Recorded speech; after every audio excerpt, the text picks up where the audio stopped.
ಇದ್ರೆ ಅದ್ರಲ್ಲಿ ಹೋಗ್ಬೇಕು, ಈ ತರದೆಲ್ಲ ಆಸೆ ಪಡ್ತಾ ಇದ್ವಿ. ಅದನ್ನೆಲ್ಲ ತಂದು ಇಡ್ತಾ ಇದ್ವಿ. ಈ ಒಂದು ವಿಜುವಲೈಸೇಷನ್ ಟೆಕ್ನಿಕ್ ಬಗ್ಗೆ ಹೇಳ್ತೀನಿ ನನ್ನದೇ ಅನುಭವನ. ನಾನು ನಂದೊಂದು ಕ್ಯಾಸೆಟ್ ಆಡಿಯೋ ಟೇಪ್ ಗೊತ್ತಲ್ಲ, ಆಡಿಯೋ ಟೇಪ್ ಅನ್ನ ಮಾಡಬೇಕು ಅಂತ 1997, 96, 97 ಆ ಟೈಮಲ್ಲಿ ಆಡಿಯೋ ಕ್ಯಾಸೆಟ್ ಟೇಪ್ ಬರೋದು ನಿಮ್ಗೆಲ್ಲ ನೆನಪಿರುತ್ತೆ. ಸಿಡಿನೂ ಅಲ್ಲ, ಅದಕ್ಕಿಂತ ಮುಂಚೆ ಹೇಳ್ತಾ ಇದ್ದೀನಿ. ಆನಂದ್ ಆಡಿಯೋ ಕಂಪನಿಯಿಂದ ಹಾಸ್ಯ ರಂಜನೆ ಅನ್ನುವಂತಹ ಒಂದು ಕ್ಯಾಸೆಟ್ ಮಾಡಿದಂತಹ ಒಂದು ಚಿಕ್ಕ ವಯಸ್ಸಿನ ಮಿಮಿಕ್ರಿ ಆರ್ಟಿಸ್ಟ್ ನಾನೇ ಇರ್ಬೋದು, ಓಕೆ, ಬಹುಶಃ.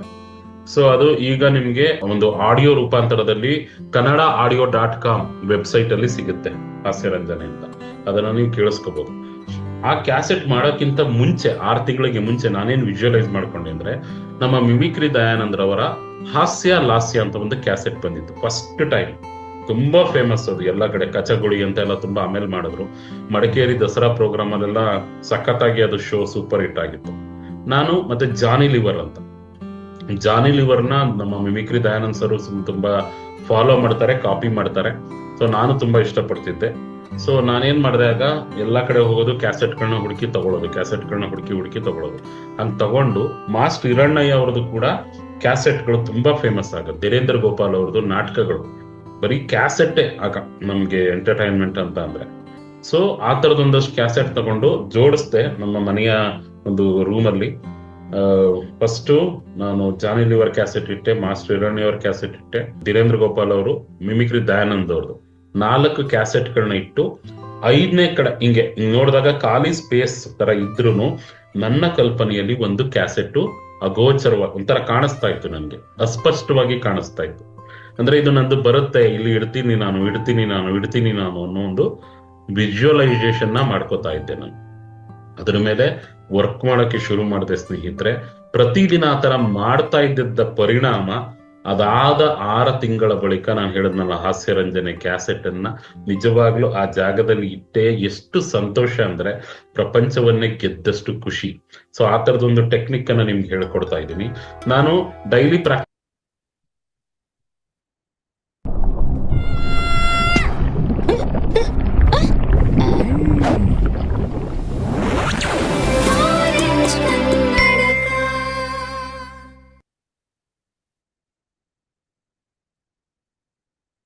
ವಿಶಾಲ ಹೃದಯ ಕನ್ನಡಿಗರಿಗೆ ನಿಮ್ಮ ಗೆಳೆಯ ಆರೆಂಜ್ ಕನ್ನಡಕ ವಿಹಾನ್ ಮಾಡೋ ನಮಸ್ಕಾರಗಳು. ಗೆಳೆಯರೇ ಗೆಳೆಯರೆ, ಗಾಬರಿ ಆಗ್ಬೇಡಿ, ನನ್ನ ಧ್ವನಿ ಏನ್ ಬದಲಾಗಿಲ್ಲ. ಆಕ್ಚುಲಿ ನಾನು ಬರೀ ಆಕ್ಟಿಂಗ್ ಮಾಡಿದೆ. ನನಗೆ ಕಂಠದಾನ ಕಲಾವಿದರಾಗಿ ಇವತ್ತು ನಮ್ಮ ಮುಖ್ಯ ಅತಿಥಿ ಮಿಮಿಕ್ರಿ ಮಹೇಶ್ ರವರು ನನಗೆ ಹಿನ್ನೆಲೆಯಲ್ಲಿ ವಾಯ್ಸ್ ಅನ್ನ ಕೊಟ್ರು. ಸೊ ಇವತ್ತು ನಮ್ ಜೊತೆ ಇರೋ ಅತಿಥಿ ನನಗೆ ಬಹಳ ಆತ್ಮೀಯರು.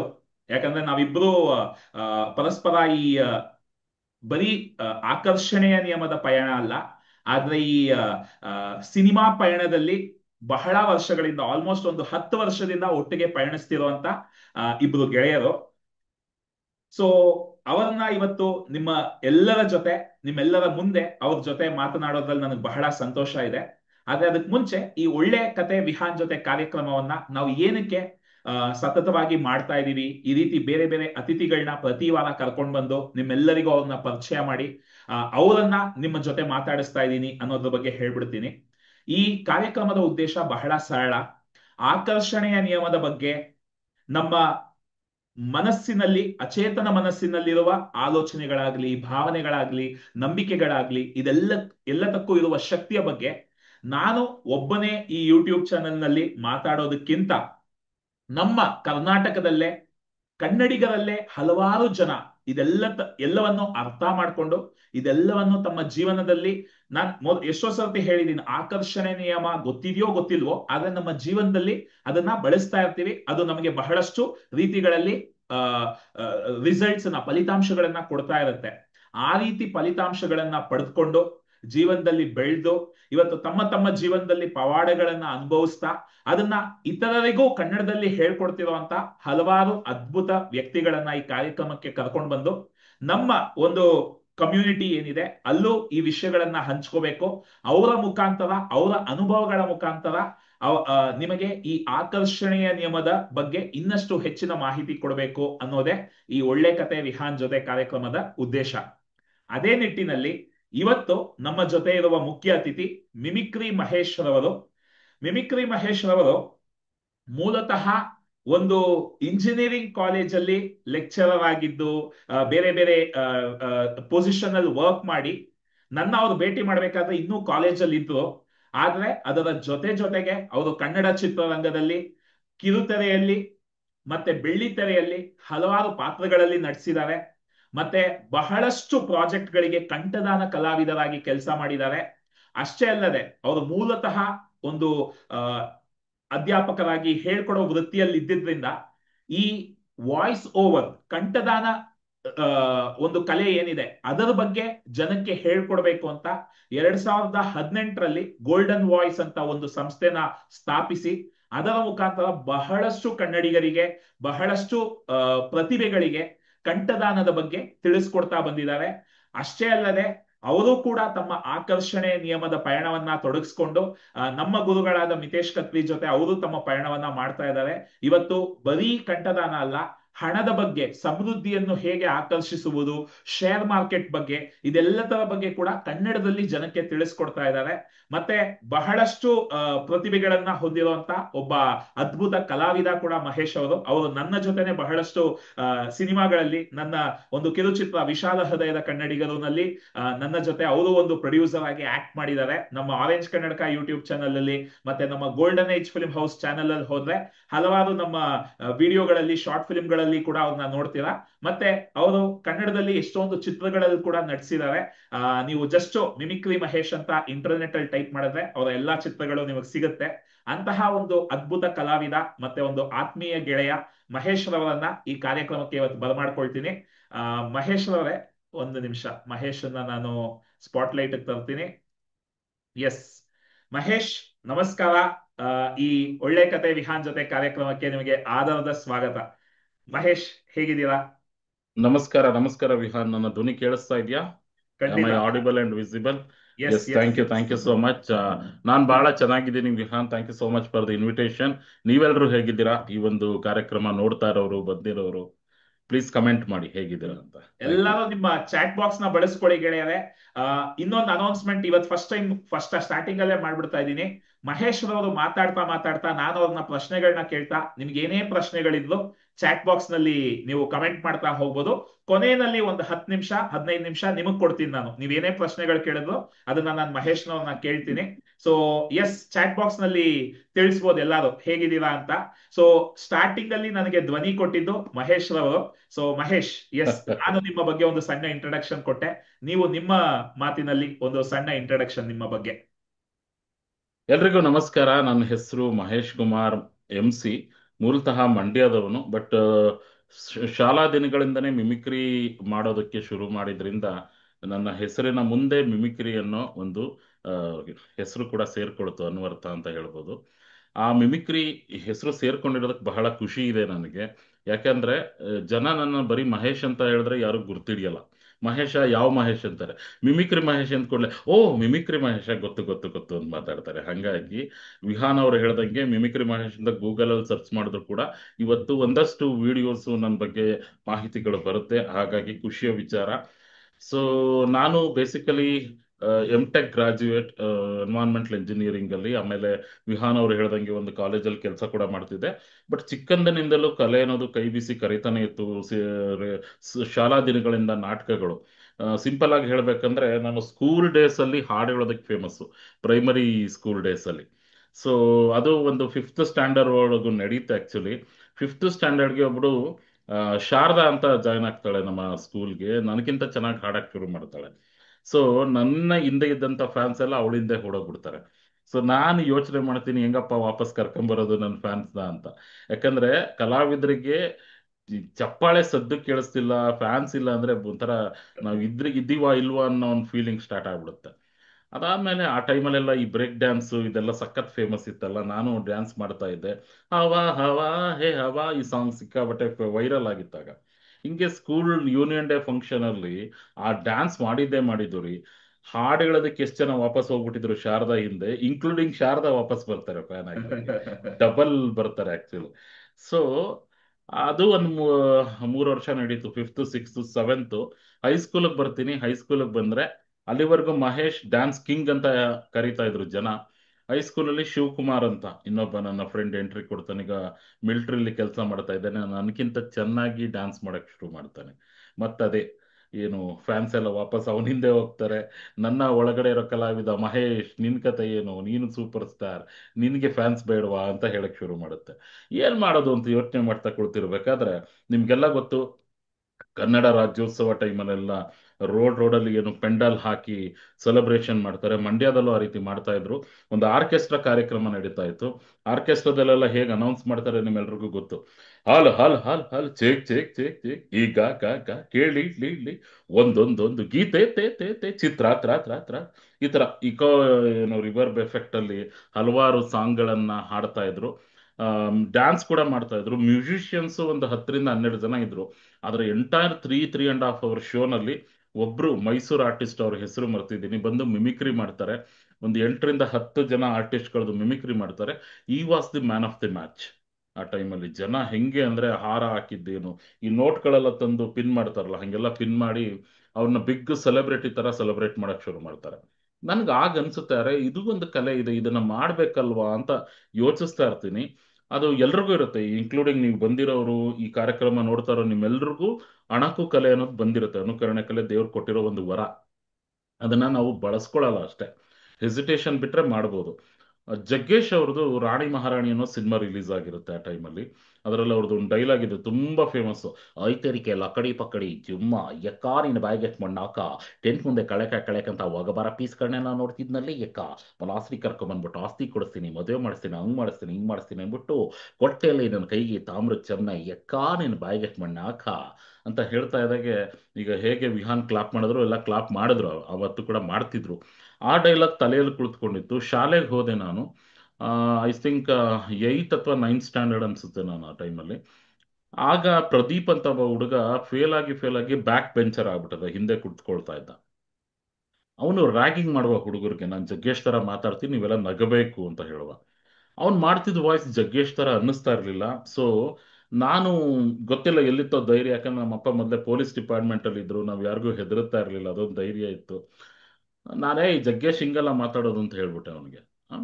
ಹಿಂಗಲ್ವಾ ಮತ್ತೆ ಇನ್ ಹೆಂಗ್ ಮಾತಾಡ್ತಾನೆ ತೋರ್ಸು ಅಂತ ಹೇಳಿದ ಕೂಡ್ಲೆ, ನಾನು ಈಗ ನಿಮ್ಗೆ ಹೇಳದ್ನಲ್ಲ ಹಂಗೆ ಐತೇರಿಕೆ ಲಕಡಿ ಪಕಡಿ ಜುಮ್ಮ ಅಂತ ಡೈಲಾಗ್ ಹೇಳಿದ್ದೆ ತಡ ಹುಡುಗರೆಲ್ಲ ನನ್ನ ಏನು ಒತ್ಕೊಂಡು ಸ್ಕೂಲ್ ತುಂಬಾ ಮೆರವಣಿಗೆ ಮಾಡ್ತಾರೆ. ಐ ಮೀನ್ ಕ್ಲಾಸ್ ರೂಮಲ್ಲಿ ಒಂದು ಲಿಟ್ರಲಿ ಒಂದು ಹೀರೋ ಫೀಲಿಂಗ್ ನನಗೆ.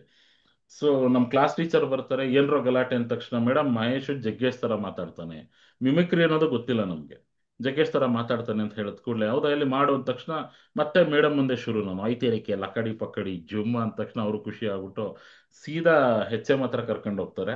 ಅಲ್ಲಿ ನಮ್ಮ ಶಾಲಾ ವಾರ್ಷಿಕೋತ್ಸವ ಸಮಾರಂಭ ಮತ್ತೆ ನೂತನ ಕಟ್ಟಡ, ಅಂದ್ರೆ ಒಂದು ನಮ್ದು ಈ ಶೆಡ್ ಅಂತ ಹೇಳ್ತಾರಲ್ಲ ಆ ತರ, ಅಭಿನವ್ ಭಾರತಿ ಅಂತ ಸ್ಕೂಲ್ ನಾನು ಓದಿದ್ದು ಮಂಡ್ಯದಲ್ಲಿ. ಅದು ಶೆಡ್ ತರ ಇದ್ದದನ್ನ ನ್ಯೂ RCC ಬಿಲ್ಡಿಂಗ್ಗೆ ಶಿಫ್ಟ್ ಮಾಡ್ತಾ ಇದ್ರು. ಆ ಕಾರ್ಯಕ್ರಮಕ್ಕೆ ಪಂಡರಿಬಾಯಿ, ಎಲ್ಲರ ಅಮ್ಮ, ಅದ್ಭುತ ಒಂದು ಕಲಾವಿದೆ ಅವರು, ಅವರು ಮತ್ತೆ ಮೈನಾವತಿ ಇಬ್ರು ಗೆಸ್ಟ್ ಆಗಿ ಬರ್ತಾ ಇದ್ರು. ಅವ್ರ ಮುಂದೆ ನಮ್ಮ ಶಾಲೆಯ ಒಬ್ಬ ಪ್ರತಿಭಾನ್ವಿತ ವಿದ್ಯಾರ್ಥಿಯನ್ನ ಪರಿಚಯಿಸ್ಬೇಕು ಅನ್ನೋದು ನಮ್ಮ ಮುಖ್ಯೋಪಾಧ್ಯಾಯರ ಒಂದು ಬಯಕೆ ಆಗಿತ್ತು. ಸರಿ ಅಂತ ಹೇಳಿ, ಹೌದಾ ಜಗ್ಗೇಶ್ ತರ ಮಾಡ್ತೀಯ, ರಾಜ್ಕುಮಾರ್ ತರ ಮಾಡೋ, ಇನ್ಯಾರ್ದು ಮಾಡ್ತೀಯ, ಒಂದ್ 2-3 ವಾಯ್ಸ್ ಬರ್ತಾ ಇತ್ತು ನನಗೆ, ರಾಜ್ಕುಮಾರ್, ಬಾಲಕೃಷ್ಣ ಈ ತರದ್ದು. ಸರಿ ನನ್ಗೊಂದು ಅವಕಾಶ ಕೊಟ್ಟರು. ನಾನು ಇವತ್ತು ಮಿಮಿಕ್ರಿಯಲ್ಲಿ ಏನಾದರೂ ಒಂದು ಹೆಸರು ಮಾಡಿದ್ದೇನೆ ಅಂದ್ರೆ ಅದರ ಸಂಪೂರ್ಣ ಕ್ರೆಡಿಟ್ ನಮ್ಮ ಶಾಲೆಗೆ ಹೋಗುತ್ತೆ. ಯಾಕೆಂದ್ರೆ ನಮ್ಮ ಗುರುಗಳು ನಾವು ಒಂದು ಅವಕಾಶ ಕರೆದು ಕೊಡ್ತಾರಲ್ಲ, that is very very important. ನನ್ನ ಫಸ್ಟ್ ಸ್ಟೇಜ್ ಶೋ ಅದು. ಹಾಗಾಗಿ ಅಲ್ಲಿ ಶುರು ಮಾಡಿದೆ. ಅವಾಗೆಲ್ಲ ರಾಜ್ಕುಮಾರ್ ವಿಷ್ಣುವರ್ಧನ್ದು ಫ್ಯಾನ್ ವಾರ್ ಎಲ್ಲ ಇತ್ತು, ನಿಮ್ಗೆ ಗೊತ್ತಿರ್ಬೇಕು, ಗಂಧದ ಗುಡಿ ಹೌದು. ಸಿನಿಮಾದಲ್ಲಿ ಬುಲೆಟ್ ಮಿಸ್ ಫೈರ್ ಆಗಿ ಆ ತರ. ಪ್ರೇಕ್ಷಕರಿಂದ ಯಾರೋ ಒಬ್ರು ಬರೀ ರಾಜ್ಕುಮಾರ್ ಮಾಡ್ತೀಯಲ್ಲ ವಿಷ್ಣುವರ್ಧನ್ ಮಾಡಪ್ಪ ಅಂತ ಹೇಳಿದ್ರು. ನಾನು ಗೊತ್ತಿಲ್ಲ, ನನಗೆ ದೇವರೇ ನನ್ನ ಬಾಯಿಂದ ಹೇಳಿಸಿದ್ರು ಅನ್ಸುತ್ತೆ. ನಾನು ಇನ್ನೂ ಕಲ್ತಿಲ್ಲ, ಖಂಡಿತ ಮುಂದಿನ ವೇದಿಕೆಯಲ್ಲಿ ಮಾಡ್ತೀನಿ ಅಂತ ಹೇಳ್ದೆ, ಪ್ರಾಮಿಸ್ ಮಾಡ್ಬಿಟ್ಟೆ. ಆಮೇಲೆ ಪ್ರಾಕ್ಟೀಸ್ ಮಾಡ್ತಾ ಹೋದೆ. ಮಾಡ್ತಾ ಮಾಡ್ತಾ ಇವತ್ತಿಗೂ ಪ್ರಾಕ್ಟೀಸ್ ಮಾಡ್ತಾ ಇದ್ದೀನಿ. ಸುಮಾರು 181 ಧ್ವನಿಗಳನ್ನ ಅನುಕರಣೆ ಮಾಡಬಲ್ಲೆ ನಾನು. ಸುಮಾರು 3,500ಕ್ಕಿಂತ ಹೆಚ್ಚು ಶೋಸ್ ಮಾಡಿದ್ದೀನಿ, ಕರ್ನಾಟಕದಾದ್ಯಂತ, ಭಾರತದಾದ್ಯಂತ, ಕೆಲವೊಂದು ವಿದೇಶಗಳಲ್ಲೂ ಕೂಡ ಕಾರ್ಯಕ್ರಮ ಕೊಟ್ಟಿದ್ದೀನಿ. ಸೊ ನನ್ನದೇ ಒಂದು ಸಂಸ್ಥೆ ಗೋಲ್ಡನ್ ಮೈ ಸ್ಟುಡಿಯೋ ಅಂತ 2018ರಿಂದ ನಡೆಸ್ಕೊಂಡು ಬರ್ತಾ ಇದ್ದೀನಿ. ಅದರಲ್ಲಿ ಸುಮಾರು 3,000ಕ್ಕಿಂತ ಹೆಚ್ಚು ಜನ ಟ್ರೈನಿಂಗ್ ತಗೊಂಡಿದ್ದಾರೆ. ಕೆಲವರೆಲ್ಲ ಇಲ್ಲಿ ಬಂದಿದ್ದೀರಾ ಮತ್ತು ಈ ಕಾರ್ಯಕ್ರಮವನ್ನು ನೋಡ್ತಾ ಇರ್ತೀರಾ ಅಂದ್ಕೊಂಡಿದ್ದೀನಿ. ಇದಿಷ್ಟು ನನ್ನ ಬಗ್ಗೆ. ನನ್ನ ಶ್ರೀಮತಿ ವಾಣಿ ಮಹೇಶ್ ಕುಮಾರ್ ಅವರು ಕೂಡ MSc ಗ್ರಾಜ್ಯುಯೇಟ್ ಟೀಚರ್ ಆಗಿದ್ದಾರೆ. ಅವ್ರದ್ದೇ ಗೋಲ್ಡನ್ ಟ್ಯೂಷನ್ಸ್ ಅಂತ ಮಾಡ್ತಾರೆ. ಮತ್ತೆ ಮಗ ವೈಶಾಂತ್ ಈಗ ಫಸ್ಟ್ PU ಓದ್ತಾ ಇದ್ದಾನೆ ನ್ಯಾಷನಲ್ ಕಾಲೇಜಲ್ಲಿ. ಮಗಳು ಹಿತಶ್ರೀ, ಅವಳು 8th ಸ್ಟ್ಯಾಂಡರ್ಡ್ ಓದ್ತಾ ಇದ್ದಾಳೆ. ಇನ್ನು ಅಮ್ಮ ಅಂಜಲಿ ಕುಮಾರಿ ನಮ್ಮ ಜೊತೆ ಇರ್ತಾರೆ ಯಾವಾಗಲೂ. ಅಪ್ಪ ಫಿಸಿಕಲಿ ನಮ್ಮ ಜೊತೆ ಇಲ್ಲ, ಬಟ್ ಅವ್ರ ಆಶೀರ್ವಾದ ಇರುತ್ತೆ. ಚೆಲುವ ಮೂರ್ತಿ ಅಂತ ಅವರು ಪೊಲೀಸ್ ಹೆಡ್ ಕಾನ್ಸ್ಟೇಬಲ್ ಆಗಿದ್ರು. ಅವರ ಒಂದು ಶಿಸ್ತು, ಆ ಒಂದು ಧೈರ್ಯ ನಮಗೂ ಬಂದಿದೆ. ಸೊ ಅಪ್ಪ ರಕ್ಷಣಾ ಇಲಾಖೆ, ಅಮ್ಮ ಶಿಕ್ಷಣ ಇಲಾಖೆ, ಇಬ್ರು ರಕ್ಷಣಾ ಶಿಕ್ಷಣ ಇಬ್ರು ಸೇರಿ ಕ್ಷಣ ಕ್ಷಣದಿಂದ ನಮ್ಗೆ ಒಂದು ಶಿಸ್ತಿನಿಂದ ಬೆಳೆಸಿದ್ರು. ಹಾಗಾಗಿ ನಿಮ್ಮ ಮುಂದೆ ಇದ್ದೀನಿ. ಇದಿಷ್ಟು ನನ್ನ ಕಿರು ಪರಿಚಯ ವಿಹಾನ್. ಸೂಪರ್ ಸೂಪರ್, ಬಹಳ ಅದ್ಭುತ ಮಹೇಶ್. ಗೆಳೆಯರೆ, ಇವತ್ತು ಸ್ವಲ್ಪ ಕಾರ್ಯಕ್ರಮ ಬಹಳ ಎಂಟರ್ಟೈನಿಂಗ್ ಆಗೂ ಇರುತ್ತೆ. ಯಾಕಂದ್ರೆ ಅದ್ಭುತವಾದ ಕಲಾವಿದ ನಮ್ ಜೊತೆ ಇದ್ದಾಗ ಸ್ವಲ್ಪ ಎಂಟರ್ಟೈನ್ಮೆಂಟ್ ಇರುತ್ತೆ. ಅವರೇ ಹೇಳ್ದಂಗೆ ಕಲಾವಿದನ್ಗೆ ಚಪ್ಪಾಳೆ, ಈಗ ಒಂದು ಸ್ಟೇಜ್ ಮೇಲೆ ನಾವು ಒಂದು ಲೈವ್ ಸ್ಟೇಜ್ ಮೇಲೆ ಹೋದ್ರೆ ಜನ ಶಿಳ್ಳೆ ಹೊಡಿತಾರೆ, ಚಪ್ಪಾಳೆ ಹೊಡಿತಾರೆ. ಆದ್ರೆ ಈ ರೀತಿ ಝೂಮ್ ಅಲ್ಲಿ ಮಾಡಿದಾಗ ನಿಮ್ಮ ರಿಯಾಕ್ಷನ್ಸ್, ನಿಮ್ಮ ಚಪ್ಪಾಳೆಗಳಾಗ್ಲಿ, ಥಮ್ಸ್ ಅಪ್ ಆಗ್ಲಿ, ಅದೇ ರಿಯಾಕ್ಷನ್ಸ್. ಸೊ ರಿಯಾಕ್ಷನ್ಸ್ ಬರ್ತಾ ಇರ್ಲಿ, ನಿಲ್ಲಿಸ್ಬೇಡಿ. ಬರ್ತಾ ಇರ್ಲಿ. ಅಂಡ್ ಯಾರೆಲ್ಲ ಇದ್ದೀರಾ ವಿಡಿಯೋಸ್ ಆನ್ ಮಾಡ್ಕೊಳ್ಳಿ, ಸೊ ದಟ್ ನಮಗೂ ಹಾ, ಗೊತ್ತಾಗುತ್ತೆ ನಿಮ್ಮ ರಿಯಾಕ್ಷನ್ಸ್. ಕರೆಕ್ಟ್. ಎಸ್ಪೆಷಲಿ ಸ್ಟೇಜ್ ಆರ್ಟಿಸ್ಟ್ಗೆ ಆಡಿಯನ್ಸ್ ಮುಂದೆ ಇಲ್ಲ ಅಂದ್ರೆ ಏನಪ್ಪಾ ಇದು, ನಗ್ತಾ ಇದಾರ ಇಲ್ವಾ, ಜನ ಗೊತ್ತಾಗ್ತಾ ಇದೆಯಾ ಅನ್ಸ್ಬಿಡುತ್ತೆ. ಹಾಗಾಗಿ ದಯವಿಟ್ಟು ಆನ್ ಮಾಡ್ಕೊಳ್ಳಿ. ಹೌದು, ಥ್ಯಾಂಕ್ ಯು ಸೋ ಮಚ್. ವಿಡಿಯೋಗಳನ್ನ ಟರ್ನ್ ಆನ್ ಮಾಡ್ಕೊಳ್ಳಿ, ಖಂಡಿತ. ಸೂಪರ್ ಯಾ ಯಾ ಮಹೇಶ್, ನಿಮ್ಮ ಪರ್ಫಾರ್ಮೆನ್ಸ್ ನಾನು ಏನ್ ಪರ್ಫಾರ್ಮ್ ಮಾಡಿ ಅಂತ ಹೇಳೋದು ಅಂತ ಗೊತ್ತಿಲ್ಲ. ಯಾಕಂದ್ರೆ ನಾವು ಮಾತಾಡೋದಕ್ಕೆ ಸಿಕ್ಬಿಟ್ಟಿದೀವಿ. ಸೊ ನೀವ್ ಎಲ್ಲೆಲ್ಲೆಲ್ಲ ಕರೆಕ್ಟ್. ಪರ್ಫಾರ್ಮೆನ್ಸ್ ಸೇರಿಸ್ಬೇಕೋ ನೀವೇ ಸೇರಿಸ್ಕೊಳ್ಳಿ. ಬಟ್ ನಾನು ಮುಂದಿನ 100%. ಪ್ರಶ್ನೆ ಏನಪ್ಪಾ ಅಂದ್ರೆ, ಒಂದ್ ಕಡೆ ಆ, ಸ್ವಲ್ಪ ಮಹೇಶ್ ನನ್ನ ಒಂದು ಬಾಂಧವ್ಯದ ಕಿರು ಪರಿಚಯ ಕೊಟ್ಬಿಡ್ತೀನಿ. ನಾನು ಈ ಫಿಲ್ಮ್ ಮೇಕಿಂಗ್ ಸ್ವಲ್ಪ ಜನಕ್ಕೆ ಹೇಳಿದೀನಿ, 10 ವರ್ಷದಿಂದ ಆಂಗ್ಲದಲ್ಲಿ ಫಿಲ್ಮ್ ಮೇಕಿಂಗ್ ಹೇಳ್ಕೊಡ್ತಾ ಇದ್ದೆ ಅಂತ. ಸೊ ಒಂದು ವರ್ಕ್ಶಾಪ್ ನಲ್ಲಿ ಮಹೇಶ್ನವರು ನನ್ನ ಫಸ್ಟ್ ಟೈಮ್ ಮೀಟ್ ಮಾಡಿದ್ದು. ಅದಾಗಿ ಕರೆಕ್ಟ್. ನಾವು ನನ್ಗೆ ಒಂದು ಅಭ್ಯಾಸ ಇದೆ, ಯಾರು ಸ್ವಲ್ಪ ಇಂಟ್ರೆಸ್ಟೆಡ್ ಆಗಿ ನನ್ನ ಜೊತೆ ಒಡನಾಟ ಇಟ್ಕೊಳ್ತಾರೋ ಅವ್ರ ಜೊತೆ ನಾನು ಅಷ್ಟೇ ಕ್ಲೋಸ್ ಆಗಿ ಒಡನಾಟ ಇಟ್ಕೊಳ್ತೀನಿ. ಮತ್ತೆ ನಮ್ಮ ಪಯಣ ಶುರು ಆಯ್ತು ಅದೇ ರೀತಿ. ಶಾರ್ಟ್ ಫಿಲ್ಮ್ಗಳಲ್ಲಿ ಒಟ್ಟಿಗೆ ಕೆಲಸ ಮಾಡೋದಕ್ಕೆ ಶುರು ಮಾಡಿದ್ವಿ. ಅದೇ ರೀತಿ ಮಹೇಶ್ ಕೂಡ ಯಾವುದೋ ಒಂದು ಹಂತದಲ್ಲಿ ಬರೀ ಒಬ್ಬ ಇಂಜಿನಿಯರಿಂಗ್ ಲೆಕ್ಚರರ್ ಆಗಿ ಇರಬಾರ್ದು ನಾನು. ಅದಕ್ಕೆ ಮುಂಚೆನೆ ಅವರು ಆಗ್ಲೇ ಹೇಳ್ದಂಗೆ ಇವತ್ತು ಕೂಡ ಬೇರೆ ಬೇರೆ ಜಾಗಗಳಲ್ಲಿ ಸ್ಟೇಜ್ ಶೋಸು, ಗಣೇಶ ಹಬ್ಬ, ಕನ್ನಡ ರಾಜ್ಯೋತ್ಸವ, ಈ ರೀತಿ ಬೇರೆ ಬೇರೆ ಸಂದರ್ಭಗಳಲ್ಲಿ ಮಹೇಶ್ ಅವ್ರನ್ನ ರಾಜ್ಯಾದ್ಯಂತ ಮತ್ತೆ ದೇಶದಾದ್ಯಂತ ಅವ್ರನ್ನ ಇನ್ವೈಟ್ ಮಾಡಿ ಅವ್ರ ಮುಖಾಂತರ ಶೋಸ್ ಅನ್ನ ಮಾಡಿಸ್ತಾರೆ. ಸೊ ಅದನ್ನ ಅವ್ರು ಆಲ್ರೆಡಿ ಮಾಡ್ತಾ ಇದ್ರು. ಮತ್ತೆ ಮಿಮಿಕ್ರಿಯಲ್ಲೂ ಕೂಡ ಕಿರುತೆರೆಯಲ್ಲಿ ಎಷ್ಟೊಂದು ಕಾರ್ಯಕ್ರಮಗಳನ್ನ ಮಾಡಿದ್ರು. ಆದ್ರೆ ಅವರಲ್ಲಿ ಇರೋ ಈ ಕಲೆಯನ್ನ ನಾನ್ ಹೇಗೆ ಜನಕ್ಕೆ ನನ್ನ ಸಿನಿಮಾ ಜ್ಞಾನವನ್ನ ಹಂಚ್ಕೊಳ್ತಾ ಇದ್ನೋ, ಅದೇ ರೀತಿ ಅವರು ಕೂಡ ತಮ್ಮ ಕಂಠದಾನ ಕಲೆಯನ್ನ ಜನಕ್ಕೆ ತಿಳಿಸ್ಕೊಡ್ಬೇಕು, ಕನ್ನಡಿಗರಿಗೆ ಹೆಚ್ಚಾಗಿ ತಿಳಿಸ್ಕೊಡ್ಬೇಕು ಅಂತ ಗೋಲ್ಡನ್ ವಾಯ್ಸ್ ಅಂತ, ನಂದು ಗೋಲ್ಡನ್ ಏಜ್ ಫಿಲ್ಮ್ ಹೌಸ್ ಅಂತ ಒಂದು ಸಂಸ್ಥೆ, ಅದೇ ರೀತಿ ಅವರು ಗೋಲ್ಡನ್ ವಾಯ್ಸ್ ಅಂತ ಒಂದು ಸಂಸ್ಥೆ ಆರಂಭಿಸಿ ಒಂದು ಹಂತದಲ್ಲಿ ಅವರ ಏನು ಇಂಜಿನಿಯರಿಂಗ್ ಕಾಲೇಜಲ್ಲಿ ವೃತ್ತಿ ಇತ್ತು ಅದನ್ನ ಸಂಪೂರ್ಣವಾಗಿ ಬಿಟ್ಟು ಇದರಲ್ಲೇ ಸಂಪೂರ್ಣವಾಗಿ ತೊಡಗಿಸ್ಕೊಂಡು ಇವತ್ತು ಆ ಇಡೀ ಕರ್ನಾಟಕದಾದ್ಯಂತ ಕನ್ನಡದಲ್ಲಿ ಮಿಮಿಕ್ರಿ ಹೇಳ್ಕೊಡ್ತಾರೆ, ವಾಯ್ಸ್ ಓವರ್ ಬಗ್ಗೆ ಹೇಳ್ಕೊಡ್ತಾರೆ. ಮತ್ತೆ ಇವತ್ತು ಶೇರ್ ಮಾರ್ಕೆಟ್, ವೆಲ್ತ್ ಮಾಸ್ಟ್ರಿ ಮತ್ತೆ ಆಕರ್ಷಣೆಯ ನಿಯಮದ ಬಗ್ಗೆ ಕೂಡ ಹೇಳ್ಕೊಡ್ತಾರೆ. ಸೊ ನಾನು ಮೊದಲಿಗೆ ಇವತ್ತು ಕಾರ್ಯಕ್ರಮದಲ್ಲಿ ಏನ್ ವಿಡಿಯೋ ಪ್ಲೇ ಮಾಡಿದೆ, ಮಹೇಶ್ ಅವರು ಆ ಟೈಮಲ್ಲಿ ನನಗೂ ಮೊದಲೆಲ್ಲ ಆಕರ್ಷಣೆಯ ನಿಯಮ ಇದೆಲ್ಲ ಪದಗಳು ಗೊತ್ತಿರಲಿಲ್ಲ. ಆದ್ರೆ ನನ್ಗೊಂದು ಬೇಕಾ, ಅದನ್ನ ಪಡ್ಕೋಬೇಕು ಅಂದ್ರೆ ಏನ್ ಮಾಡ್ಬೇಕು ಅಂತ ನಾವು ನಮಗ್ ಗೊತ್ತಿರೋ ವಿಷಯನ ನಾವು ಮಾಡ್ತಾ ಇದ್ವಿ. ಅದೇ ರೀತಿ ಮಹೇಶ್ ಅವರು ಕೂಡ ಹೇಗೆ ತಮ್ಮ ಮೊದಲನೇ ಕ್ಯಾಸೆಟ್ ನ ಮಾಡಿದ್ರು ಅಂತ ಹೇಳಿದ್ರು. ಮಹೇಶ್, ಆಕರ್ಷಣೆಯ ನಿಯಮದ ಜೊತೆ ಇನ್ನಷ್ಟು ನಿಮ್ಮ ಪಯಣದ ಬಗ್ಗೆ ಸ್ವಲ್ಪ ಹಂಚ್ಕೋಬೋದಾ? ಎಸ್, ಖಂಡಿತ Vihaan. And one more thing ಸ್ನೇಹಿತರೆ, ನಾನು ಒಂದು ವಿಷಯ ಹೇಳಲೇಬೇಕು. ಇಲ್ಲೇನು ಗೋಲ್ಡನ್ ವಾಯ್ಸ್ ಅಂತ ಕಾಣಿಸ್ತಾ ಇದೆ ಲೋಗೋ, ನಾನು ವಿಹಾನಿಂದನೇ ಇನ್ಸ್ಪೈರ್ ಆಗಿದ್ದು. ಅದರಲ್ಲಿ ಉತ್ಪ್ರೇಕ್ಷೆ ಏನಿಲ್ಲ, ನಾನು ಇರೋದನ್ನ ಹೇಳ್ತಾ ಇದ್ದೀನಿ. Vihaan is the person who suggested the name. ನಾನು ಕೇಳಿದೆ ವಿಹಾನ್ನ, ವಿಹಾನ್ ಚೆನ್ನಾಗಿದೆ ನಿಮ್ದು ಗೋಲ್ಡನ್ ವಾಯ್ಸ್ ಏನು ಫಿಲಮ್ ಹೌಸ್ ಅಂತ ಏನು ಮಾಡ್ಕೊಂಡಿದ್ದೀರಾ, ಅದು ಗೋಲ್ಡನ್ ಏಜ್ ಫಿಲಮ್ ಹೌಸ್. ನಾನು ವಾಯ್ಸ್ ರಿಲೇಟೆಡ್ ಏನಾದರೂ ಮಾಡಬೇಕು ಅಂದಾಗ ಏನು ಗೋಲ್ಡ್ ಇರಬೇಕು ಅದರಲ್ಲಿ, ಗೋಲ್ಡನ್ ಅಂತ ಬಂದರೆ ಚೆನ್ನಾಗಿರುತ್ತೆ ಅಂದಾಗ ಸಿಂಪಲ್ ಆಗಿ ಗೋಲ್ಡನ್ ವಾಯ್ಸ್ ಅಂತಾನೆ ಇಟ್ಕೊಂಡ್ಬಿಡಿ ಮಹೇಶ್ ಅಂತ ಹೇಳಿದ್ರು. ತಟ್ಟಂತ ಅದು ಅಂದ್ರೆ ಅವರನ್ನ ನಾನು ಬಲವಾಗಿ ನಂಬ್ತೀನಿ. ಸಿನಿಮಾ ಮೇಕಿಂಗ್ ಅಲ್ಲಿ ಈಸ್ ಟೂ ಗುಡ್ ಆಕ್ಚುಲಿ. ಒಂದು ಅದ್ಭುತವಾದಂತಹ ಏನು ಪ್ರತಿಭೆ. ಅವರು ಸಾಕಷ್ಟು ಮಾಡಿದ್ದಾರೆ, ನ್ಯಾಷನಲ್ ಅವಾರ್ಡ್ ವಿನ್ನರ್ ಅವ್ರ ಬಗ್ಗೆ ಎಲ್ಲ ನಿಮಗೆ ಗೊತ್ತಿದೆ. ಸೊ ನಾನು ಅವ್ರನ್ನ ಸಂಪೂರ್ಣವಾಗಿ ನಂಬಿ ಶುರು ಮಾಡಿದಂತಹ ಗೋಲ್ಡನ್ ವಾಯ್ಸ್ ತುಂಬಾ ಚೆನ್ನಾಗಿ ಆಗ್ತಾ ಇದೆ. ಅಂಡ್ ಅಫ್ಕೋರ್ಸ್ ಆಕರ್ಷಣೆಯ ನಿಯಮ ಬಗ್ಗೆ ಮಾತಾಡ್ಬೇಕಂದ್ರೆ ನೀವೆಲ್ಲರೂ ಬಂದಿದ್ದೀರಾ ಅಂದ್ರೆ it is just because of law of attraction. ಎಷ್ಟೋ ಜನ ಇದ್ದಾರೆ ನಮ್ಮ ಫಾಲೋವರ್ಸ್ ಆಗಬಹುದು, ಅಥವಾ ಆರೆಂಜ್ ಕನ್ನಡಕ ಚಾನಲ್ದು ಸಬ್ಸ್ಕ್ರೈಬರ್ಸ್ ಆಗ್ಬೋದು. ಬಟ್ ನೀವು ವಿಡಿಯೋ ನೋಡ್ತಾ ಇದ್ದೀರಾ ಅಂದ್ರೂ ಕೂಡ ಇದು ಆಕರ್ಷಣೀಯ ನಿಯಮದಿಂದ ನಡೆಯಿದ್ರೆ ಸಾಧ್ಯ. ಯಾಕಂದ್ರೆ ನಮ್ಮ ಆ ಥರದವರೇ ಅಟ್ರಾಕ್ಟ್ ಆಗೋದು, ರೈಟ್ ಫ್ರೀಕ್ವೆನ್ಸಿ ಅಂತ ಹೇಳ್ತೀವಿ. ಆ ರೈಟ್ ಫ್ರೀಕ್ವೆನ್ಸಿಗೆ ನಿಮ್ಗೆ ಇಂಟರ್ನೆಟ್ ಆನ್ ಮಾಡಿದ್ರೆ, ಮೊಬೈಲ್ ಆನ್ ಮಾಡಿದ್ರೆ ಎಷ್ಟೋ ಲಕ್ಷ ಕೋಟಿ ವಿಡಿಯೋಗಳನ್ನು ನೀವು ಸ್ಕ್ರಾಲ್ ಮಾಡ್ಬೋದು. ಬಟ್ ಒಂದು ವಿಡಿಯೋ ತಡೆದು ನಿಲ್ಸುತ್ತೆ, ಅಥವಾ ಈ ತರ ಸಾವಿರಾರು ಝೂಮ್ ಮೀಟಿಂಗ್ಗಳ ಇನ್ವಿಟೇಷನ್ ಬರ್ಬೋದು ನಿಮ್ಗೆ. ಆದ್ರೆ ಇವತ್ತು ಇಲ್ಲಿ ಬಂದಿದ್ದೀರಾ ಅಂದ್ರೆ ಅದಕ್ಕೆ ಕಾರಣ ನಮ್ಮ ಫ್ರೀಕ್ವೆನ್ಸಿ ನಿಮ್ಮ ಫ್ರೀಕ್ವೆನ್ಸಿ ಮ್ಯಾಚ್ ಆಗ್ತಾ ಇದೆ. ಹಾಗಾಗಿ ಇದರಲ್ಲಿ ನಾವು ನೀವು ಇಬ್ರು ಒಂದೇ ಅಂತ ಹೇಳಕ್ ಇಷ್ಟಪಡ್ತೀನಿ. ಮನುಷ್ಯ ಕುಲಂ ತಾನೊಂದೇ ವಲಂ ಅನ್ನೋ ತರ. ಸೊ ವಿಹಾನ್ ಅವ್ರು ಹೇಳ್ದಂಗೆ ನನಗೂ ಕೂಡ ಇದು ಇದಕ್ಕೆ ಈ ತರ ಹೆಸರು, ಮ್ಯಾನಿಫೆಸ್ಟೇಷನ್, ಲಾ ಆಫ್ ಅಟ್ರಾಕ್ಷನ್ ಇವೆಲ್ಲ ಗೊತ್ತಿರ್ಲಿಲ್ಲ. ಚಿಕ್ಕ ವಯಸ್ಸಿನಿಂದ ನಾನು ಅನ್ಕೊಳ್ಬೇಕು, ಬಹಳ ಇಮ್ಯಾಜಿನ್ ಮಾಡ್ಕೊಳ್ಬೇಕು. ಕಲಾವಿದನ ನಿಮ್ಗೂ ಗೊತ್ತು, ಪ್ರತಿಯೊಬ್ಬ ಮನುಷ್ಯನು ಒಂದು ರೀತಿ ಕಲ್ಪನಾ ಜೀವಿ. ನಾನು ಅಗೈನ್ ನನ್ನ ಚೈಲ್ಡ್ಹುಡ್ ಇಂದ ಶುರು ಮಾಡ್ಬೇಕಂದ್ರೆ, ಮತ್ತೆ ಹೇಳ್ಬೇಕಂದ್ರೆ ಆಕರ್ಷಣೆ ನಿಯಮದ್ದು ಹೇಗೆಲ್ಲ ಆಗ್ತಾ ಇತ್ತು ಅಂತಂದ್ರೆ, ನಮ್ದು ಒಂದು ಪುಟ್ಟ ವಟಾರ, ಒಂದ್ 3-4 ಮನೆ ಇದ್ದಂತ ಬಾಡಿಗೆ ಮನೇಲಿ ಇದ್ವಿ ಆಕ್ಚುಲಿ ಮುಂಚೆ ಮಂಡ್ಯದಲ್ಲಿ.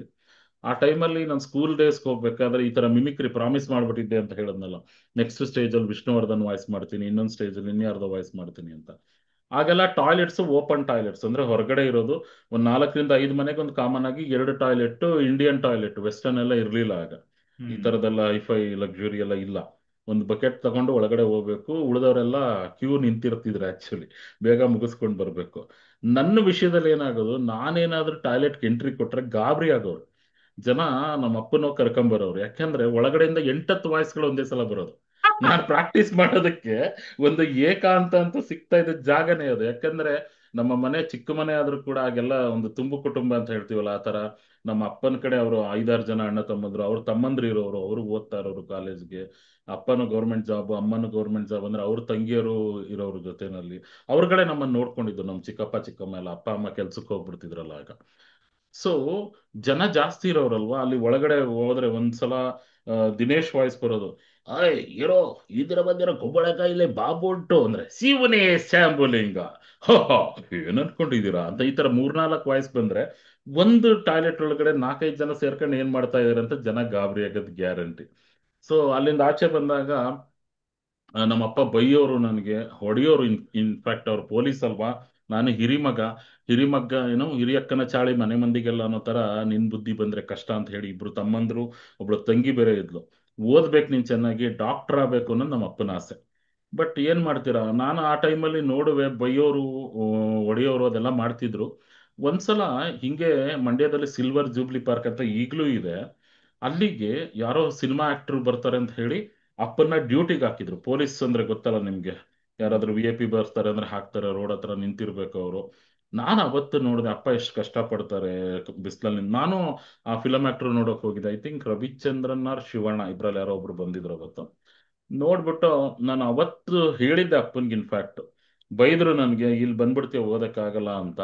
ನನ್ಗೆ ಒಂಥರ ಏನಂದ್ರೆ, ಅಪ್ಪ ಏನ್ ಮಾಮೂಲಿ ಒಂದು ಪೊಲೀಸ್, ನಾನು ಇನ್ನೇನೋ ಆಗ್ಬಿಡ್ತೀನಿ ಅನ್ನೋ ಒಂದು ಫೀಲಿಂಗು. ಅಪ್ಪ ನೋಡ್ತಾ ಇರು, ಒಂದಿನ ನಾನ್ ಸೂಪರ್ ಸ್ಟಾರ್ ಆಗಿ ಬರ್ತೀನಿ, ಸ್ಟಾರ್ ಆಗಿ ನೀನೇ ಡ್ಯೂಟಿ ಮಾಡ್ತೀಯ ಇಲ್ಲಿ ಅಂತ ಹೇಳಿ. ಸ್ನೇಹಿತರೆ, ಅದ್ ಯಾವ ಇದ್ರಲ್ಲಿ ಹೇಳಿದ್ನೋ ನಂಬ್ತಾ ಹೋದೆ, ಅದ್ ಮಾಡ್ತಾ ಹೋದೆ.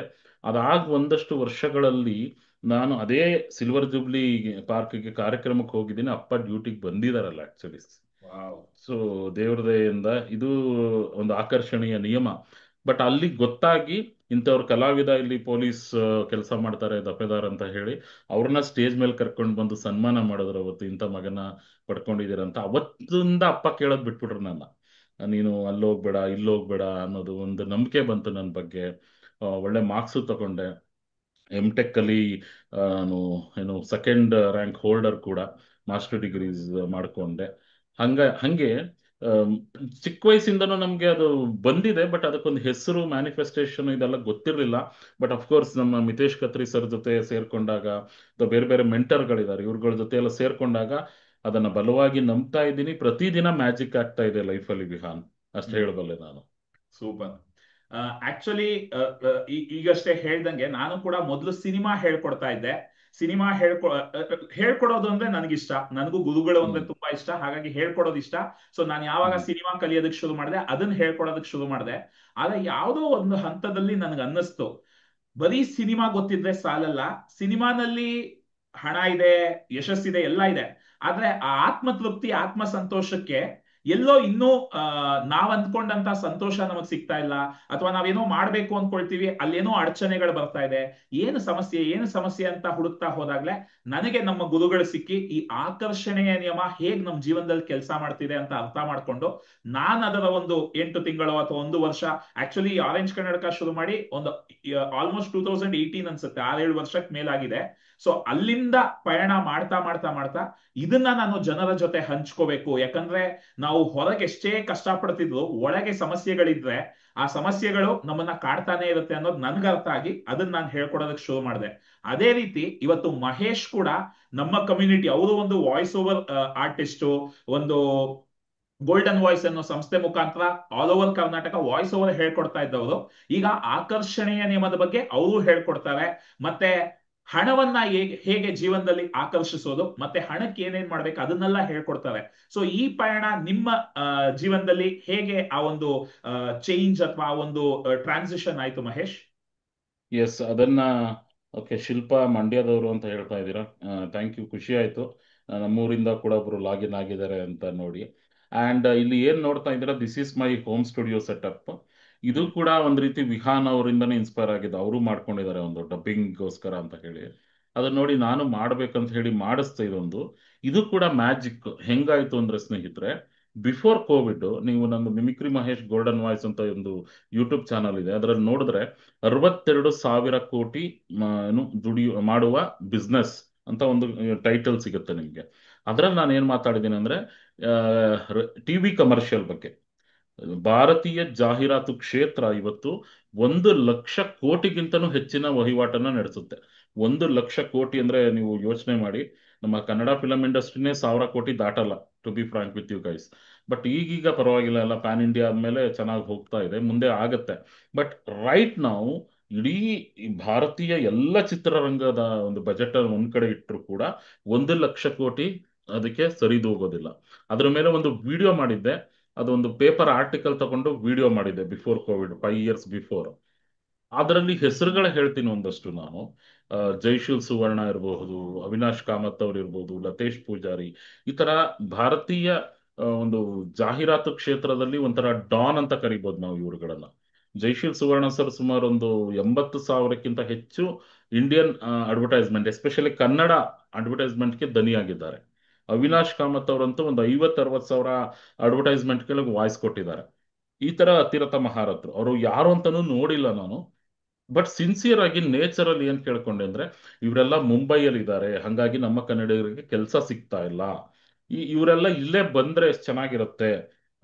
ಅಥವಾ ನಾನು ಮುಂಬೈಗೆ ಹೋದಾಗ ಇವ್ರನ್ನ ಭೇಟಿ ಮಾಡಕ್ ಟ್ರೈ ಮಾಡಿದೆ, ಆಗಿರ್ಲಿಲ್ಲ ಅಂತ ಹೇಳಿದೆ. ಬಟ್ ಅದೇ ಓಂ ಶಾಂತಿ ಹೋಮ್ ಸಿನಿಮಾದಲ್ಲಿ ಶಾರುಖ್ ಖಾನ್ ಹೇಳ್ತಾರಲ್ಲ, ಹಂಗೆ ನಾವು ಒಂದು ಒಳ್ಳೆ ಮನಸ್ಸಿಂದ ನಮ್ಗೆ ಏನ್ ಬೇಕು ಅಂತ ನೇಚರ್ನ ಕೇಳ್ಕೊಂಡ್ರೆ ಅದು ಸಂಪೂರ್ಣ ಸಹಮತದಿಂದ ನಮ್ಗೆ ಅದನ್ನ ಆಗೋದ್ರಲ್ಲಿ ಸಹಕರಿಸುತ್ತಂತೆ, ಹೆಂಗಾದ್ರೂ ಮಾಡಿಸುತ್ತೆ ಅಂತ. ಹಂಗೆ ಆ ವಿಡಿಯೋ ಮಾಡಿ ಒಂದಷ್ಟು ದಿನ ಆದ ಮೇಲೆ ಸೌಂಡ್ ಅಂಡ್ ವಿಷನ್ ಅನ್ನೋ ಒಂದು ಕಂಪನಿ ಬಗ್ಗೆ ಕೂಡ ಅದರಲ್ಲಿ ನಾನು ಮಾತಾಡಿದ್ದೀನಿ 5 ವರ್ಷ ಹಿಂದೆ. ಅದಾಗಿ 2-3 ವರ್ಷಗಳ ನಂತರ ನನ್ನ ಈ ಹೋಮ್ ಸ್ಟುಡಿಯೋ ಏನ್ ಕಾಣಿಸ್ತಾ ಇದೆ ನಿಮ್ಗೆ, ಇದನ್ನ ಮನೆಯಲ್ಲಿ ಇನಾಗ್ರೇಟ್ ಮಾಡೋದಕ್ಕೆ ಖುದ್ದು ಜೈಶೀಲ್ ಸುವರ್ಣ ಅವರೇ ಬರ್ತಾರೆ ನಮ್ಮ ಮನೆಗೆ. ವಾವ್. ಸೊ ಅದು this is magic, really magic. ಅಲ್ಲಿ ನನಗೆ ಉದ್ದೇಶ ನನ್ನ ಒಬ್ಬನಿಗೋಸ್ಕರ ನಾನು ಕೇಳ್ಕೊಳ್ಳಿಲ್ಲ. ಕರ್ನಾಟಕದಲ್ಲಿ ಧ್ವನಿ ಕ್ಷೇತ್ರ ಬಹಳ ಹಿಂದೆ ಇದೆ, ಅಂದ್ರೆ ಇದಕ್ಕೊಂದು ಐಡೆಂಟಿಟಿ ಬೇಕು, ಇನ್ನು ಬರಬೇಕು ಒಂದಷ್ಟು ಹೊಸ ಹೊಸ ಕಲಾವಿದರು ಅಂತೆಲ್ಲ. ಆ ನಿಟ್ಟಿನಲ್ಲಿ ಕರ್ನಾಟಕ ಧ್ವನಿ ಹಬ್ಬ ಅಂತ ಕೂಡ ಮಾಡ್ತೀವಿ ನಾವು 2022ರಲ್ಲಿ. ಬಹುತೇಕ ಕನ್ನಡದ ಎಲ್ಲ ಒಂದು ಅದ್ಭುತ ಧ್ವನಿ ಕಲಾವಿದರನ್ನ ಕರ್ಕೊಂಡು ಬರೋಕ್ಕೆ ಸಾಧ್ಯ ಆಗುತ್ತೆ ಆ ಒಂದು ವೇದಿಕೆ ಮೂಲಕ. ಪ್ರತಿ ವರ್ಷ ಈಗ ನಾವು ಗೋಲ್ಡನ್ ವಾಯ್ಸ್ ಫೆಸ್ಟಿವಲ್ ಅಂತ ಮಾಡ್ತೀವಿ ಆಗಸ್ಟ್ ತಿಂಗಳಲ್ಲಿ. ಸೊ ಇದು ಅದರಲ್ಲಿ ಆಲ್ಮೋಸ್ಟ್ ಯಾರ್ಯಾರ ಹೆಸರು ಹೇಳಿದ್ದೆ, ಐದರ್ ಫಿಸಿಕಲಿ ಬಂದಿದ್ದಾರೆ ಅಥವಾ ಝೂಮ್ ಸೆಷನ್ ಮೂಲಕನಾದ್ರೂ ನಮ್ಮ ಗೋಲ್ಡನ್ ವಾಯ್ಸ್ ಫ್ಯಾಮಿಲಿಗೆ ಬಂದು ಅವ್ರ ಕ್ಲಾಸ್ ಅನ್ನ ತಗೊಂಡಿದ್ದಾರೆ, ಮಾರ್ಗದರ್ಶನ ಕೊಟ್ಟಿದ್ದಾರೆ. ಸೊ ಆಮೇಲೆ ಸೌಂಡ್ ಅಂಡ್ ವಿಷನ್ ಸ್ಟುಡಿಯೋ ಏನ್ ಮುಂಬೈಯಲ್ಲಿ ಇತ್ತು, ಅದರ ಬ್ರಾಂಚ್ ಬೆಂಗಳೂರಿಗೆ ಬಂದಿದೆ ಇವತ್ತು. ಇವತ್ತಿಗೆ ನಮ್ಮ ಗೋಲ್ಡನ್ ವಾಯ್ಸ್ ಸ್ಟುಡಿಯೋ ಇಂದ ನೀವು ಬೆಸ್ಟ್ ಕ್ರೌಡ್ ಟೀಮ್ ಯಾವ್ದಾದ್ರು ಇದೆ ಅಂದ್ರೆ ಗೋಲ್ಡನ್ ವಾಯ್ಸ್ ಸ್ಟೂಡೆಂಟ್ಸ್ ಅಂತ ಹೇಳ್ತಾರೆ. ಅದೊಂದು ಹೆಮ್ಮೆ ಇದೆ ನನಗೆ, ಬಹಳ ಖುಷಿಯ ವಿಚಾರ. ಸೂಪರ್. ಸೊ ಮತ್ತಷ್ಟು ಲೈಕ್ ಈ ಈಗ ನೀವು ಆಕರ್ಷಣೆ ನಿಯಮವನ್ನ ಕೂಡ ನಿಮ್ಮ ಅದರ ಬಗ್ಗೆ DMP ಡೈಲಿ ಪ್ರಾಕ್ಟೀಸ್ ಯಾ ಮಾಡಿ ಯಾ ಯಾ ಅದ್ರ ಬಗ್ಗೆ ಅದು ಸ್ವಲ್ಪ ಹೇಳಿ. DPM ಅಂತ ಮಾಡಿಸ್ತೀನಿ ನಾನು. ನಮ್ಮ ಗುರುಗಳು ಮಿತೇಶ್ ಕತ್ರಿ ಅವರು DMP ಅಂತ ಮಾಡ್ತಾರೆ, ಡೈಲಿ ಮ್ಯಾಜಿಕ್ ಪ್ರಾಕ್ಟೀಸ್ ಅಂತ ಅವ್ರು ಮಾಡಿಸೋದು. ನಮ್ದು ವಾಯ್ಸ್ ಇರೋದ್ರಿಂದ ಪ್ರಾಕ್ಟೀಸ್ ಮಾಡಿದ್ರೇನೆ ಮ್ಯಾಜಿಕ್ ಆಗುತ್ತೆ ಅಂತ ನಾನು ನಂಬಿರ್ತೀನಿ. ಹಂಗಾಗಿ ಡೈಲಿ ಪ್ರಾಕ್ಟೀಸ್ ಮ್ಯಾಜಿಕ್ ಅಂತ ಪ್ರತಿದಿನ ಒಂದು 30 ನಿಮಿಷಗಳ ಕಾಲ ಮಾಡ್ತೀವಿ. ಅದರಲ್ಲಿ ಚಟುವಟಿಕೆಗಳು ಹೇಗಿರುತ್ತೆ ಅಂದ್ರೆ ಪ್ರತಿದಿನ ಬ್ರೀದಿಂಗ್ ಎಕ್ಸಸೈಸು, ವಾಯ್ಸ್ ಎಕ್ಸಸೈಸು, ಒಂದು ಜೋಶಿಂದ ಡ್ಯಾನ್ಸ್, ಬಾಡಿ ಫಿಸಿಕಲಿ ಫಿಟ್ ಆಗಿರ್ಬೇಕಂತ ಅಲ್ಲಿಂದ ಶುರು ಆಗುತ್ತೆ ಆಲ್ಮೋಸ್ಟ್ ಅವ್ರ ಪ್ಯಾಟರ್ನ್ ಅಲ್ಲಿ. ಬಟ್ ಅದರಿಂದನೂ ತುಂಬಾ ಅನುಕೂಲ ಆಗ್ತಾ ಇದೆ ಜನಗಳಿಗೆ. ಅವರೇ ಹೇಳ್ತಾರಲ್ಲ, ಕೆಲವು ಸ್ಟೂಡೆಂಟ್ಸು, ಪ್ರಿಯಾಂಕಾ ಅಂತ, ಆಕೆಗೆ ಸ್ಪಷ್ಟವಾಗಿ ಓದಕ್ಕೂ ಬರ್ತಿರಲಿಲ್ಲ, ಮಾತಾಡಕ್ಕೂ ಬರ್ತಾ ಇರಲಿಲ್ಲ. ಈಗ ಒಂದ್ 2-3 ತಿಂಗಳಿಂದ ಅವರು ನಿರರ್ಗಳವಾಗಿ ಈಗ ಒಂದು ಪೇಜ್ ಓದಕ್ಕಾಗದೇ ಇರೋರು ಒಂದೊಂದು ಚಾಪ್ಟರ್ ಓದಿ ಮುಗಿಸ್ತಾರಂತೆ. ಅದು ಖುಷಿ ಆಗುತ್ತೆ. ಅವ್ರ ಮದರ್ ಒಂದು ವಾಯ್ಸ್ ನೋಟ್ ಕಳಿಸಿದ್ರು, ನಿಜವಾಗ್ಲೂ ಮ್ಯಾಜಿಕ್ ಮಾಡ್ತಾ ಇದ್ದೀರಾ ಸರ್ ನೀವು, ನಮ್ಮ ಮಗಳಿಗೆ ಸರಿಯಾಗಿ ಮಾತಾಡಕ್ಕೆ ಬರ್ತಿರ್ಲಿಲ್ಲ ಅಂತ ಹೇಳ್ತಾರೆ. ಎಷ್ಟೋ ಜನ ಖುಷಿಯಿಂದ ಶೇರ್ ಮಾಡ್ಕೊಳ್ತಾರೆ. ಆಮೇಲೆ ನನ್ಗನ್ಸಿದ್ದೇನಂದ್ರೆ, ಕಲಾವಿದ್ರು ಅಂದ ತಕ್ಷಣ ನಾವುಗಳು ನಾವು ಒಂದು ಪ್ರೋಗ್ರಾಮ್ಗೆ ಹೋದ್ರೆ, ಎಲ್ಲೇ ಹೋದ್ರೂ ಕಾಮಿಡಿ ಮಾಡ್ತಾ ಇರ್ತೀನಿ ನಾನು. ಯಾಕೆ ನಮ್ಗೆ ಏನೋ ಶಾಲ್ ಹಾಕ್ಬಿಟ್ಟು, ಹಾರ ಹಾಕ್ಬಿಟ್ಟು, ಒಂದು ಹೂವಿನ ಬುಟ್ಟಿ ಕೊಡ್ತಾರೆ, ಹಣ್ಣಿನ ಬುಟ್ಟಿ ಕೊಡ್ತಾರೆ ಅಂತ ಅಂದ್ರೆ, ಬಡ ಕಲಾವಿದ್ರು ಅಂತ ಇದ್ರು ಮುಂಚೆ ಎಲ್ಲ. ಬಡ ಅಂದ್ರೆ ಪೂವರ್ ಅನ್ನೋ ತರ.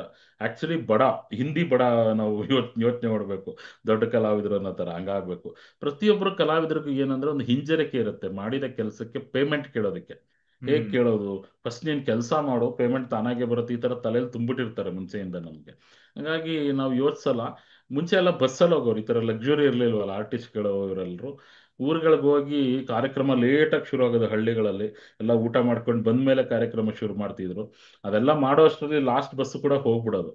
ಹೋಗ್ಬಿಟ್ರೆ ಊಟಕ್ಕೆ ಏನ್ ಮಾಡೋದು, ಎಲ್ಲ ಸ್ಟೇಜ್ ಮೇಲೆ ಚಪ್ಪಾಳೆ ಹೊಡಿತಾರೆ, ಎಲ್ಲ ಮಾಡ್ತಾರೆ. ಊಟ ಮಾಡಿ ಅಂದ್ರೂ ಸಂಕೋಚ ಕಲಾವಿದ್ರು, ಇಲ್ಲ ಇಲ್ಲ ಆಗಿದೆ ಸಂತೋಷ, ಹೊಟ್ಟೆ ತುಂಬಿದೆ ಅಂತಾನೆ ಹೇಳ್ಬಿಡ್ತಾರೆ. ಅದಾದ್ಮೇಲೆ ಅವ್ರು ಹೋಗ್ಬಿಟ್ರೆ ತಿನ್ನಕ್ಕೆ ಏನಾರು ಬೇಕಲ್ಲ, ಈ ಹಣ್ಣುಗಳು ಕೊಟ್ಟಿರ್ತಾರಲ್ಲ ಅದನ್ನೇ ತಿನ್ಕೊಂಡು, ಅಲ್ಲೆಲ್ಲೋ ಏನು ಕಟ್ಟೆ ಇರುತ್ತಲ್ಲ, ಆ ಒಂದು ಅರಳಿ ಕಟ್ಟೆ ಮೇಲೆ ಮಲ್ಕೊಂಡು ಚಳಿಗೆ ಈ ಶಾಲನ್ನು ಒದ್ಕೋಬೇಕಾಗತ್ತೆ ಅನ್ನೋ ಒಂದು ಪರಿಸ್ಥಿತಿ. ಸೊ ಆ ತರ ಇರೋದು. ಅದನ್ನ ನಾನು ಒಂದು ರೀತಿ ಬೇರೆ ತರ ಯೋಚನೆ ಮಾಡಿದೆ ಸೈಂಟಿಫಿಕ್ ಆಗಿ. ಯಾಕೆ ಇನ್ನೇನೇನೋ ಕೆಲಸ ಮಾಡೋರು, ಯಾವ ಕೆಲಸನೂ ಕೀಳು ಅಂತ ನಾನು ಮಾತಾಡ್ತಾ ಇಲ್ಲ. ಆ, ಒಂದು ಇತ್ತೀಚೆಗೆ ಎಷ್ಟು ಸ್ಮಾರ್ಟ್ ಆಗ್ಬಿಟ್ಟಿದ್ದಾರೆ ವಾಯ್ಸ್ ಅಲ್ಲಿ ಅಂದ್ರೆ, ಮುಂಚೆ ಎಲ್ಲ ನಮ್ಮ ಮನೆ ಮುಂದೆ ತರಕಾರಿ ಮಾರೋರು ಡಿಫ್ರೆಂಟ್ ಆಗಿ ಮಾರ್ಕೊಂಡು ಹೋಗೋರು. ಆ ವಾಯ್ಸೇ ಒಂಥರ ಅಟ್ರಾಕ್ಟ್ ಮಾಡೋದು ನನಗೆ. ಟಮಾಟ, ಮೂಲಂಗಿ, ಹಸಿರು ಮೆಣಸಿಕಾಯಿ, ಈ ತರ ವಾಯ್ಸ್ ಇಟ್ಕೊಂಡ್ರೆ ಜನ ನೋಡೋದು. ಈಗ ನೀವು ಒಂದು ಅಂಗಡಿಗೆ ಹೋಗ್ತೀರಾ, ಫುಲ್ ರಶ್ ಇರುತ್ತೆ, ಅಲ್ಲಿ ಹೋಗ್ಬಿಟ್ಟು ಒಂದು ಲಕ್ಸ್ ಸೋಪ್ ಬೇಕು ಅಂದ್ರೆ ನಿಮ್ಗೆ, ಒಂದು ಲಕ್ಸ್ ಸೋಪ್ ಕೊಡಿ, ಒಂದು ಲಕ್ಸ್ ಸೋಪ್ ಕೊಡಿ, ಹಿಂಗ್ ಕೇಳಿದ್ರೆ ಯಾರು ಮಾತಾಡಲ್ಲ, ನಿಮ್ ಕಡೆ ನೋಡಲ್ಲ. ಅದೇ ಸರ್ ಒಂದು ಲಕ್ಸ್ ಸೋಪ್ ಕೊಡ್ತೀರಾ ಅಂದ್ರೆ ಎಲ್ಲ ನೋಡ್ತಾರೆ, ಯಾರು ಇವರು ವಾಯ್ಸ್ ಹಿಂಗಿದೆ ಅಂತ. ಸೊ ನಿಮ್ಮ ವಾಯ್ಸೇ ನಿಮ್ಮ ಐಡೆಂಟಿಟಿ ಆಗುತ್ತೆ ಸ್ನೇಹಿತರೆ. Correct. ಇವತ್ತು ಅಕಸ್ಮಾತ್ ರಾತ್ರಿ 8 ಗಂಟೆಗೆ ಮೋದಿಯವರು ಬಂದ್ಬಿಟ್ಟು ನಮಸ್ಕಾರ ಮೇರಿ ಭಾಯ್ ಅವ್ರ ಬಹನೋ ಅಂದ್ರೆ ಎಲ್ರಿಗೂ ಗಾಬರಿ ಆಗುತ್ತೆ. ಅಯ್ಯೋ ಮತ್ತೆ ಲಾಕ್ಡೌನ್ ಅನೌನ್ಸ್ ಮಾಡ್ತಾ ಇದಾರ, ಇನ್ನೇನ್ ಮಾಡ್ತಾ ಇದಾರೆ, ನೋಟ್ ಬ್ಯಾನ್ ಮಾಡಿದ್ರು, ಇನ್ನೇನ್ ಕತೆ, ಈಗ GST ಬೇರೆ ಓಡ್ತಾ ಇದೆ, ಏನ್ ಕತೆ ಅಂತ. ಸೊ ಧ್ವನಿಯಿಂದ ತುಂಬಾ ಮ್ಯಾಜಿಕ್ಗಳಾಗತ್ತೆ. ಅವಾಗ ಅನ್ನಿಸ್ತು ನನಗೆ, ಆರ್ಟಿಸ್ಟ್ಗಳು ಈ ತರ ಪೇಮೆಂಟ್ ಕೇಳದೆ ಕೇಳದೆ ಸರಿಯಾದ ಫಿನಾನ್ಷಿಯಲ್ ಪ್ಲಾನಿಂಗ್ ಇಲ್ಲ ಅವ್ರಗಳಿಗೆ ಅಂತ. ಯಾಕಂದ್ರೆ ದುಡ್ಡು ಬರುತ್ತೆ, ದುಡ್ಡು ಬಂದ ತಕ್ಷಣ ಸಿನಿಮಾ ಫೀಲ್ಡ್ ಅಂದ್ರೇನೆ ಹಾಗೆ, ಸ್ವಲ್ಪ ಶೋ ಆಫ್ ಇದ್ದೇ ಇರುತ್ತೆ. ಹೊರಗಡೆ ಹೋದ್ರೆ ಎಲ್ರು ಮಾಮೂಲಿ ಬಸ್ಸಲ್ಲಿ ಓಡಾಡಕ್ಕಾಗಲ್ಲ, ಅಥವಾ ಇನ್ನೇನು ಒಂದು ಕಾರಲ್ಲಿ ಹೋಗ್ಬೇಕು, ಮಿನಿಮಮ್ ಒಂದು ಒಳ್ಳೆ ಹೋಟೆಲ್ಗೆ ಹೋಗ್ಬೇಕು, ಖರ್ಚಂತೂ ಇದ್ದೇ ಇರುತ್ತೆ.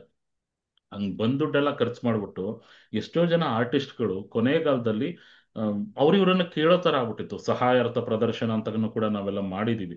ಮತ್ತೆ Correct. ಕಂಪ್ಲೇಂಟ್ಗಳು ಮಾಡ್ತಾರೆ, ನಮ್ಮನ್ನ ಯಾರು ಕರೀತಾ ಇಲ್ಲ, ಈಗ ಅಪ್ಡೇಟ್ ಆಗಲ್ಲ ಅವ್ರು. ಫಸ್ಟ್ ಆಫ್ ಆಲ್ ಅಪ್ಡೇಟ್ ಆಗಲ್ಲ. ಎಲ್ಲ ಆರ್ಟಿಸ್ಟ್ಗಳಿಗೂ ರೆಸ್ಪೆಕ್ಟ್ ಕೊಟ್ಟು, ವಿತ್ ಆಲ್ ಡ್ಯೂ ರೆಸ್ಪೆಕ್ಟ್ ಮಾತಾಡ್ತೀನಿ, ನಾವ್ ಯಾವಾಗ ನಮ್ಮನ್ನ ನಾವು ಅಪ್ಡೇಟ್ ಮಾಡ್ಕೊಳ್ಳಲ್ಲ, ಅಪ್ಗ್ರೇಡ್ ಆಗಲ್ಲ. ಈಗ ಸಪೋಸ್ ನಾವು ಯೂಸ್ ಮಾಡೋ ಮೊಬೈಲ್ ಫೋನೇ ಅಪ್ಡೇಟ್ ಮಾಡಿಲ್ಲ ಅಂದ್ರೆ ಅದು ವರ್ಕ್ ಆಗಲ್ಲ, ಹ್ಯಾಂಗ್ ಆಗ್ಬಿಡುತ್ತೆ. ಹೌದು. ಸೊ ಪ್ರತಿದಿನ ಅದೊಂದು ಸಾಫ್ಟ್ವೇರ್ ಅಪ್ಡೇಟ್ ಅದು ಕೇಳ್ತಾ ಇರುತ್ತೆ, ಮಾಡ್ತಾ ಇರ್ತೀವಿ. ಹಂಗೆ ನಾವು ಈ ಸಾಫ್ಟ್ವೇರ್ ಏನಿದೆ, ದೇವ್ರು ಕೊಟ್ಟಿರೋ ಸಾಫ್ಟ್ವೇರು, AI ಆಕ್ಚುಯಲ್ ಇಂಟೆಲಿಜೆನ್ಸ್ ಏನಿದೆ, ಇದನ್ನ ಅಪ್ಡೇಟ್ ಮಾಡ್ತಾ ಇರ್ಬೇಕು ನಾವು, ಆರ್ಟಿಫಿಷಿಯಲ್ ಇಂಟೆಲಿಜೆನ್ಸ್ನಲ್ಲ. ಅದನ್ನ ಮಾಡ್ಕೊಂಡಿಲ್ಲ ಅಂದ್ರೆ ಬಹಳನೇ ಕಷ್ಟ. ತುಂಬಾ ಜನ ಹಂಗೆ ಉಳ್ಕೊಂಡ್ಬಿಡ್ತಾರೆ. ನನಗೆ ಅವಾಗ್ಲೇ ಅನ್ಸಿದ್ದು, ಫಸ್ಟ್ ಆಫ್ ಆಲ್ ಎಜುಕೇಶನ್ ಇರಲ್ಲ ಪಾಪ ಅವ್ರಗಳಿಗೆ, ಅಥವಾ ಫಿನಾನ್ಷಿಯಲ್ ಲಿಟ್ರಸಿ ಅನ್ನೋದು ಬಹಳ ಕಮ್ಮಿ ಇದೆ ಇಂಡಿಯಾದಲ್ಲಿ ವಿಹಾನ್. ಹಂಗಾಗಿ ನನ್ನ ಕಮ್ಯುನಿಟಿನೇ ಶುರು ಮಾಡೋಣ ಅಂತ ಹೇಳಿ, how to create multiple sources of income ಅಂತ ಒಂದು ಇದು ಮಾಡ್ತೀನಿ. 3 hours ಬೂಟ್ ಕ್ಯಾಂಪ್ ಮಾಡ್ತೀನಿ ಆಕ್ಚುಲಿ.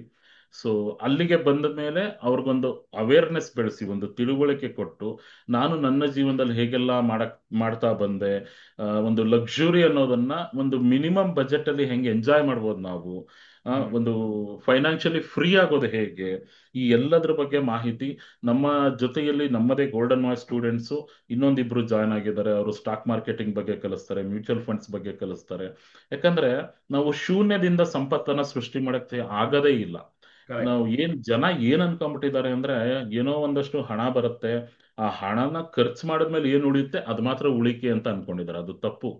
ಫಸ್ಟ್ ನಿಮ್ಗೆ ಏನೊಂದು ಸೋರ್ಸ್ ಆಫ್ ಇನ್ಕಮ್ ಅಂತ ಇರುತ್ತೆ, ಅದರಿಂದ ಏನ್ ಹಣ ಬರುತ್ತೆ ಅದರಿಂದ ಫಸ್ಟ್ ಎತ್ತಿಟ್ಬಿಡ್ಬೇಕು ನೀವು. ಹ್ಮ್ ಉಳಿಕೆ ಅಂದ್ರೆ ಎಲ್ಲೋ ಒಂದು ಸೇವಿಂಗ್ಸ್ ಅಕೌಂಟ್ ಅಲ್ಲಿ ಇಡೋದಲ್ಲ, ಹೂಡಿಕೆ ಮಾಡಬೇಕು. ಸರಿಯಾದ ಜಾಗದಲ್ಲಿ ಹೂಡಿಕೆ ಮಾಡಿದ ಮೇಲೆ ನೀವು ಬಳಸ್ಬೇಕು. ಓಕೆ.